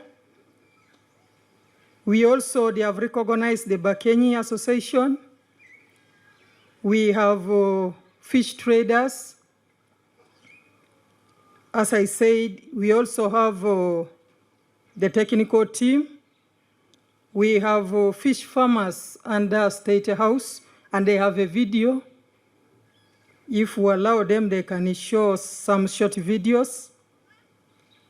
We want to thank everybody, especially Your Excellency. We have very far fishermen who came here on Sunday. The holiday yesterday, they were here. They spent a night here. And especially I want to recognize a team from Kasese, from Lake George. They came on Sunday. And all those far fishermen, today is your day.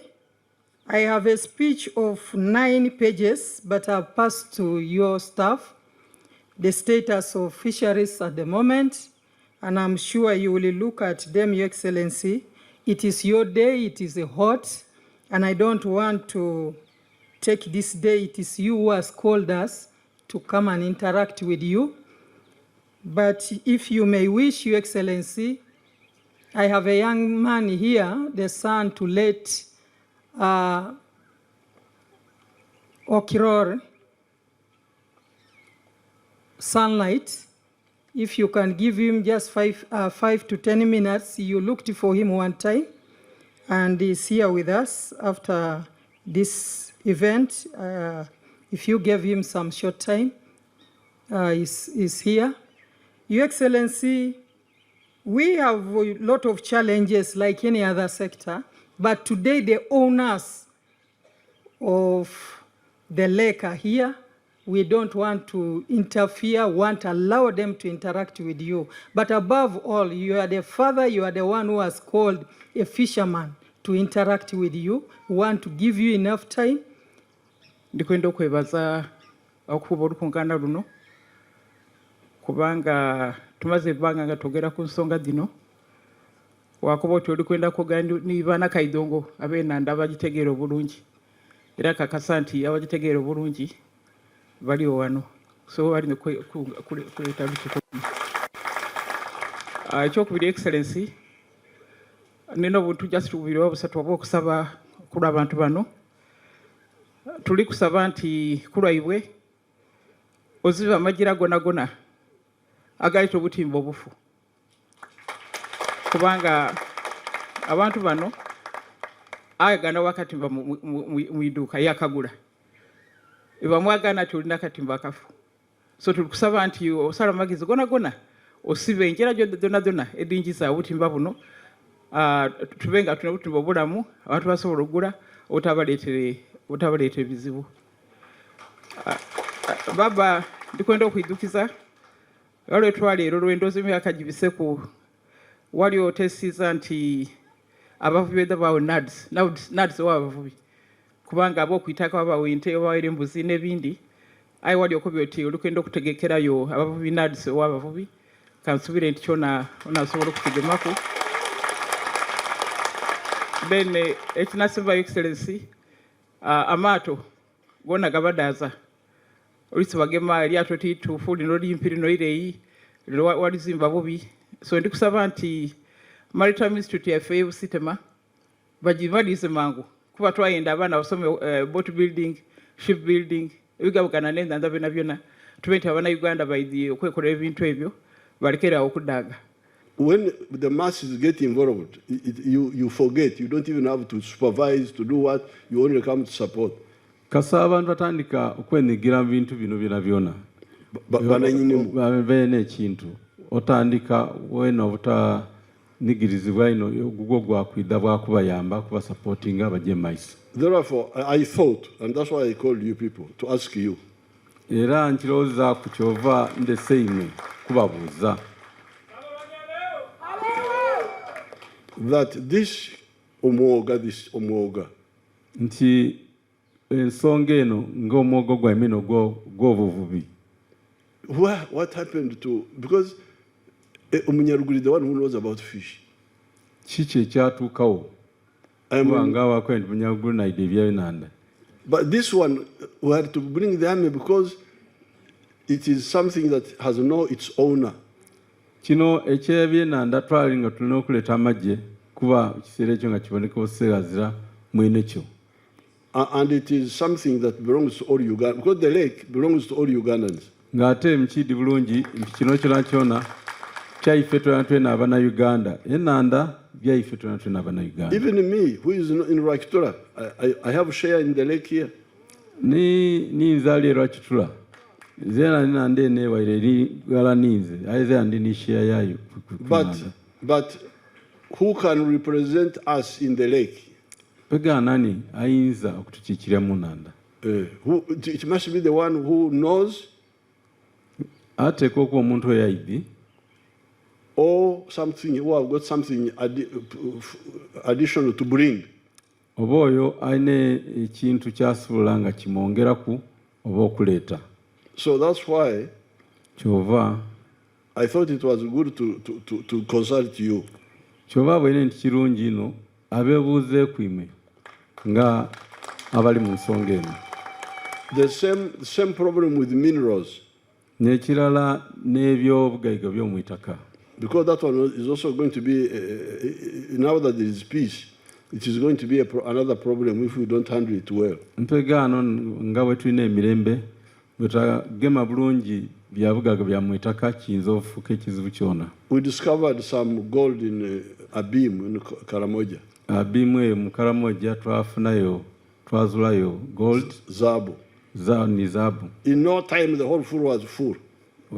Kaseera katono buli bantu baali gaidire. From Kenya, from Somalia, from Rwanda. Kuva Kenya, Somalia, Rwanda, wona nga bali mukiireyo. I had to send them and say, go back. Kwenda. Kubanta bana mutuviire gano. Kwenda. Era balumuka. I am not a miner. Nze mulombe. Sirabanga kumusito mulombe. Now, if there is minerals in Karamoja, which belongs to all of us,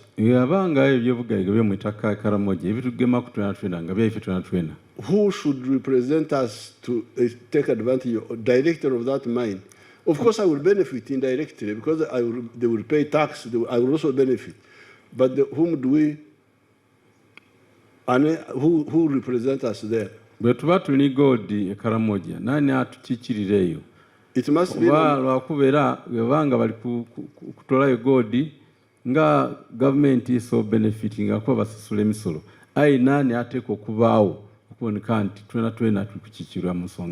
for me, my organized way is, first of all, the locals, they could be part of the effort.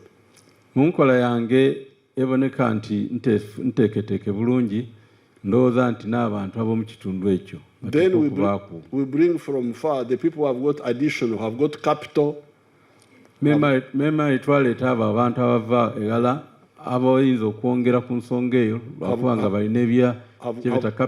I've got technology. Then they can team up with the locals and represent us. Me,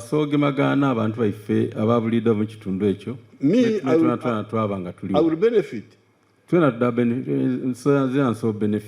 Because they will pay tax. And my grandchild in Rwaktora will study free on government tax from the money.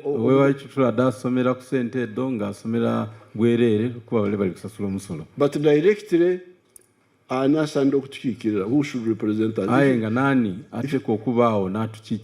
If you don't want to spoil,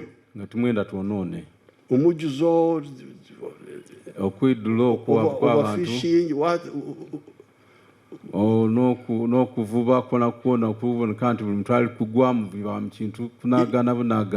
In other countries, you cannot do this. You cannot go to Tanzania and you play around. That you are going to the gold mine. They are there, but nobody. I don't think even the locals go there. Gold mines so this is what I said, please don't fight. Mase Vichi have done this, they have stolen this, they have Butimba.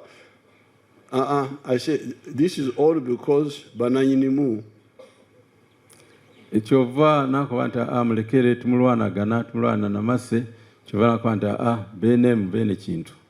It's because they are not there. The Banyankole say etene mukamayo ebichere bitembenju. Kali. Yes sir. The house which does not have the owner, the frogs climb in the house. So this is really why I came here. Now,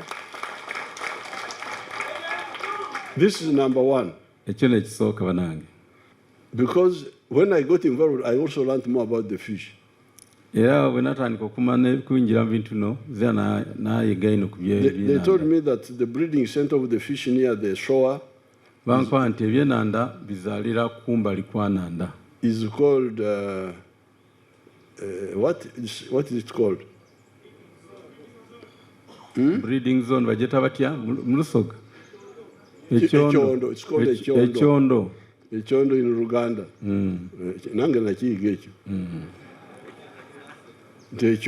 So people are destroying the beyondos. And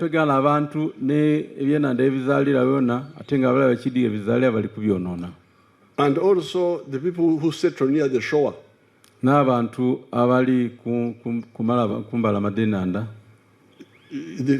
fisheries people should tell us, should people settle, have houses near the beyond or what? Kugumbye nanda batukobere nti abantu bazimbe kumpi n'enanda agali ebyenanda ebizalira batukole tutya. They told me that the fish which breed near the shore breed in ebyondo. Akwanti ebyenanda ebizalira kumbali kw'enanda bizalira mu byondo ebyo. So those byondo must be identified and gazetted. Nobody should go there. Ebyondo ebyo bitekwa okumanibwa yatumaniya no ebiri eranga tulobira omuntu yenna okubijjako. We cannot be like abakafiri abatamanyi kyokukola. Tituyinza kuba tebakafiri abatayidde kyakola. Because my mother was a Moroccan, and anybody who did not know how to do things, or you mukafiri. Mama wange yali mulokole, buli muntu yakolanga ekintu ekitategereka bulungi ng'amweta mukafiri. Then I was told that the Mambas, the Nairo patch, breed in ebyemero in the rocks in the center of Bankoba nti empuuta zoka wedizaalira mu byemero nedo endazi. Biema. Biema. Biema. Now you can see how the languages connect. Because Okwema is when the cow is mounted. That is Okwema. Bintu bigemagana bityo. So that you can see we can have a big fish industry, not just depending on wild catches, but including the domestic. Kuba tusokufuna n'ebyenanda bingi ino nga tutayeku ebyo byetujja okuvuba nga tuyiga buyige n'ibino ebirimibwa oba ebirundibwa mu kuteekateekebwa. And then we save the wetlands and irrigate the land, and so that we have higher yields. Twabanga tusavinga buno butondo bw'amaadhi gaife n'ebibali byaife. Twabanga era tusobola okukozesa amaadhi ago okufukirira ebirime ebindi. So this is why I called you. Eno n'ensonga banange kyova mbeese. That's why I want to hear what you say. Era kyova ndikwenda okutegeera kiki mukoba. So that we don't have to fight with Masse, with those groups. So kyova tulekera okulwanagani Masse ni group ye. And we see how to hand over the lake to the indigenous people, then they lead us. Tuwone engeri gye tunagemya enanda eno eri abantu bano baife ababulido beneyo. He repeated what they had advised me when I went there in my PDM. Aize mu kyebamukoba bwe yajja ku tuwa ya PDM. They said your 1 million PDM is good for the farming and so on. Bakoba nti miliyoni yolituwa eya PDM nungi ku byokulima n'ebintu ebindi. But for fisheries we need more money. Aye ku byokuvuba ebyenanda twetaaga ku ssente eningi okusingawo. So I agreed, and I'm going to give them the 1 billion they're asking for the caliber. Era akiriza ajaba billioni gye basabye. And we can have another billion for Lake Kyoga. Tudaba ni billioni ya Lake Kyoga.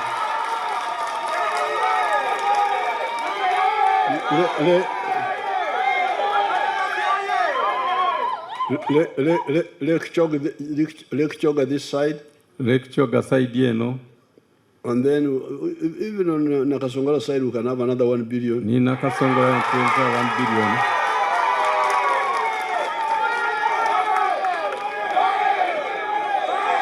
And then we have another billion on the Lango side. Hawa ni billioni on Lango side.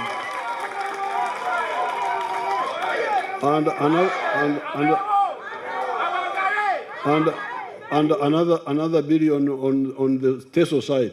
Ni billioni ku Teso side. Then here, on the Busoga side, we can have another 1 billion. Ni Busoga na kufuna 1 billion. For Lake Victoria side. Ku Lake Victoria side. So kati enaku zino bavuba kuva mu January paka nga musana n'ekiro naye abakenye ffe twali tumanya abajjajja baffe nga batuyigiriza nti okuva mu mwezi ogwokusatu okutuuka mu gwokutaano tugendayo misana ekiro ne tuleka ebyennyanja ne bizaala. Then twalina ekintu kye bayita respect for fish sanctuary. Kino kiraga nti twalina ebifo bye tumanyi nti ebyennyanja bizaalirawo kati nga bwe tutuuka saa zino wengenda ku nnyanja yonna ne ntuuka bwenti ng'omukenye. Mba manyi nti wano ebyennyanja we bizaalira kati kye twakolanga edda ng'abakenye ng'ebifo ebyo tetuukiriza muntu yenna kubituukamu kati nga we baba bavuba tebatuuka sayidi eyo kubanga twabagamba nga wogenda eyo waliyo emizimu zigenda kubata kati nga tebatuukayo naye ni azawadi si twali tugezaako kuprotectinga ennyanja okulaba nti breeding areas abantu tebazituukamu mu biseera ebyo ebyokuvuba. Kati muwulidde bannange, you have heard now. President wuliriza buli lw'ojja gye tuli ng'otugamba ffe abanyankole tetulya buyana buto. Era ekintu ekyo twakiwulira nnyo ne kitukwata. Naye President mu kaseera ako konna akabaddewo tubadde ku buyana buto. Embeera nejja n'otuula nga jjajja n'otuula nga taata n'oleeta minisita Adowa n'oleeta amagye ebyennyanja ne bikula. Tukoze tutya? Tuleme kusaasaanya lugambo nga tugenda kudda mu buzibu bwe twalimu. Nze siri mwana muto, abazeeyi bonna baabano weebali wano, twagala twogera amazima. Ate mu bino tusale amagezi, tuli mu nnyumba ya jjajja, tuli mu nnyumba ya taata, tetukyamuukirira, tetumulimba, twogere amazima tulabe ekyokukola. President amazima gaagano. Bwe twaweebwa obuyinza kati abalemera kulya obunyana baali baani? Weebale nnyo be baffe, naye twajja tutya tulya obuyana tuzze wano katunaabe tukubuulira amazima. Nga nze mbadde chairman w'omwalo gwe bayita Kityobba mu Lwampanga okumala emyaka 3 emabega wabaddewo obuyana. Olwaleero bw'ogamba nti n'obutimba buno na buno obw'eryato lino tebugenda mu nnyanja bakwetika olutwe. Bwe bugenda mu nnyanja ne bukomawo nga bulina obuyana obuto ne tutuuka ekiseera Nsamba waali wano DFO we Nakasongola tasobola kumpakanya ku kyenjogera, asobola okunjulira. Bwe bakomawo ku mwalo n'owandiika waliwo ekiseera we twatuuka ne tugamba nti no tuwandiike tutwalire omulamuzi. Abantu abo bwe bajja ne babakwata n'obuntu obwo, taata Museveni tosulayo. Naye amagye bwe gajja ku nnyanja ne gabeera nga gakola enforcement, ne gabeera nga gayambako, kubanga ow'amagye bw'anaakukwata n'akutwala mu kkooti togenda kwokya nnyumba yasula mu barracks. President ogera amazima, twagala tulongoosa abakulembeze babeereyo, era nzikiriza nze chairman wa Kyoga Boat Owners and Fishmongers Association. Tuli register yaffe tuli 578. Naye ekizibu ne bw'otugamba ffe kennyini tugende ku ground kati tugaana abantu okuyingira n'obutimba obuto mu mazzi, era abantu bajja kutwetika n'ennyumba zaffe bajja kuzookya. Naye tukoze tutya President? Nina amagezi. Genda etanga nteesa buteesa. President tusooke tuleka amagye ku nnyanja. Ekisooka for security. President waffe omulungi tukkirize obukulembeze bwaffe obulondebwa ku myalo bubeere empowered nga bukola n'amagye. His Excellency, ekirwadde ekisinga okumalawo abantu ku nnyanja abavubi, obubenje obw'ennyanja. Obubenje bw'ennyanja tuyina amaato aga Police Marine. Amaato ga Police Marine gatuyamba naye kitono okuba matono. Twali twetaaga okukozesa association yaffe eno mu bigenderwa byaffe, naye bwe twagenda okugula amaato agagenda okuyambako engeri y'obubenje obwo nti His Excellency obubenje bw'okunyanja tebufaanana nga bw'olabako emmotoka nti kagwawo bwe katyo. Akabenje k'ennyanja empewo zijja ne zibasanga mu nnyanja. Ng'olugendo lw'osigazaayo okuvuga tokyasobola kumalako. Naye nga bw'okuba essimu okyasobola okutwala essaawa nnamba ng'okyali mulamu. Kati omuntu ayinza okuyamba aba akutuukako n'akuyamba. Kakati nga tugamba nti singa tufunayo amaato agasobola okurescuinga abantu abo, kyetuva ekibiina kyaffe twakiyita Rescue Operations Team. We have agreed tukizaganya that the indigenous people nti abantu bakansangwawo in all these areas mu bitundu bino should take the lead. Batwale omulamu ogw'okulembera ensonga eno. To form the circles of fishing. Okukwotaawo circles abadde abavubi. Then we have agreed the people, especially the ones abantu okusingira abo, the ones on the borders, abali ku nsalosalo, they have said we can't remove the army bakoba nti twatolayo magye because there's so much insecurity from outside. Bakuba nti ali obutali butebenkevu ova ku enda.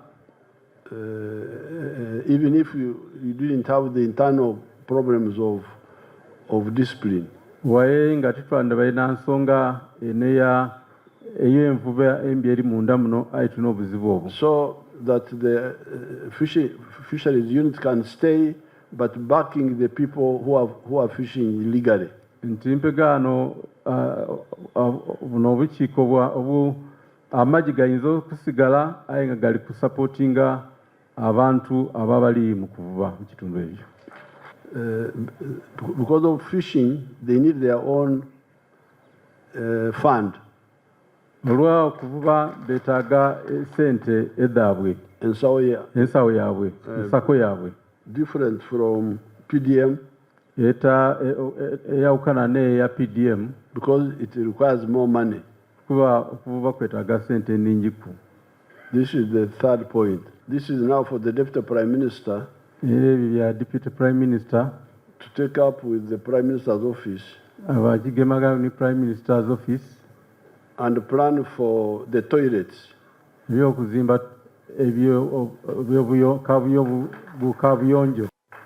on the landing sites. Kumialo. The water for washing. The schools. Amasomero. In the islands. Mu Bizinga. And in the landing sites. Ni kumialo. So we need to plan for these landing sites. Ni landing sites don't wait to the planning. Because they are far from one another. And then also for the islands. Because the islands, we are encouraging day schools in the Orkaru, in the land.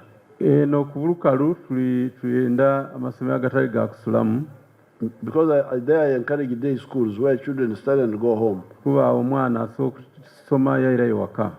But now in the islands, the children can't easily go back. So we can take it like Karamoja and say boarding schools. Boarding school. Even if we have a few in Karangara, a few in Kome, a few in point is to protect the breeding grounds. N'okuleka nti tutaasa ebyenanda ebizaalira. Ekyondo, the one near the shore, ebiri kumbalama kw'enanda, and the Viema in the center of the lake for the Nairo patch. N'ebiri agati mu nanda empuutamu edizaalira. So which means we may have to remove some of the trading centers which have come up. Kitegeeza tulina okukendeeza b'okutolawo abuduuka bayibwidye kumbalama d'enanda. Guide anybody who is licensing activities on the lake must not interfere. This must be like national parks, marked and. Era abantu abagaba licenses edo bateekwa okuba okugalagirwa nti kisonga dino tekwa okuditereeza. These national parks would have disappeared if we did not preserve them. Singa titwakola tutyo national parks singa butidawaawo. So we need these breeding centers must be preserved and nobody should go there. Ezaaliro ly'enanda eziri kumbalama d'enanda. Because you have heard that the fish business is bigger than coffee. Nga bumuwulire nti bizinesi ey'ebyenanda esinga n'emwanyi in the world, mu nsi yonna yonna. Abakene, there's a very big charge to come and address the Deputy Prime Minister who will introduce other ministers here. Sangaire. Mukasa. Mwoga is one. Tonight we have listened to President Museveni's manifesto in his own voice, the promises, the priorities, and the vision he is presenting to the country. We have looked at security and stability, development and infrastructure, and the Parish Development Model as the centerpiece of his economic message. Whether you agree or disagree, one thing is clear. Manifestos are commitments, and citizens have a right to understand them, question them, and measure them against reality. Democracy is not just about voting. It is about informed choice. Thank you for joining us.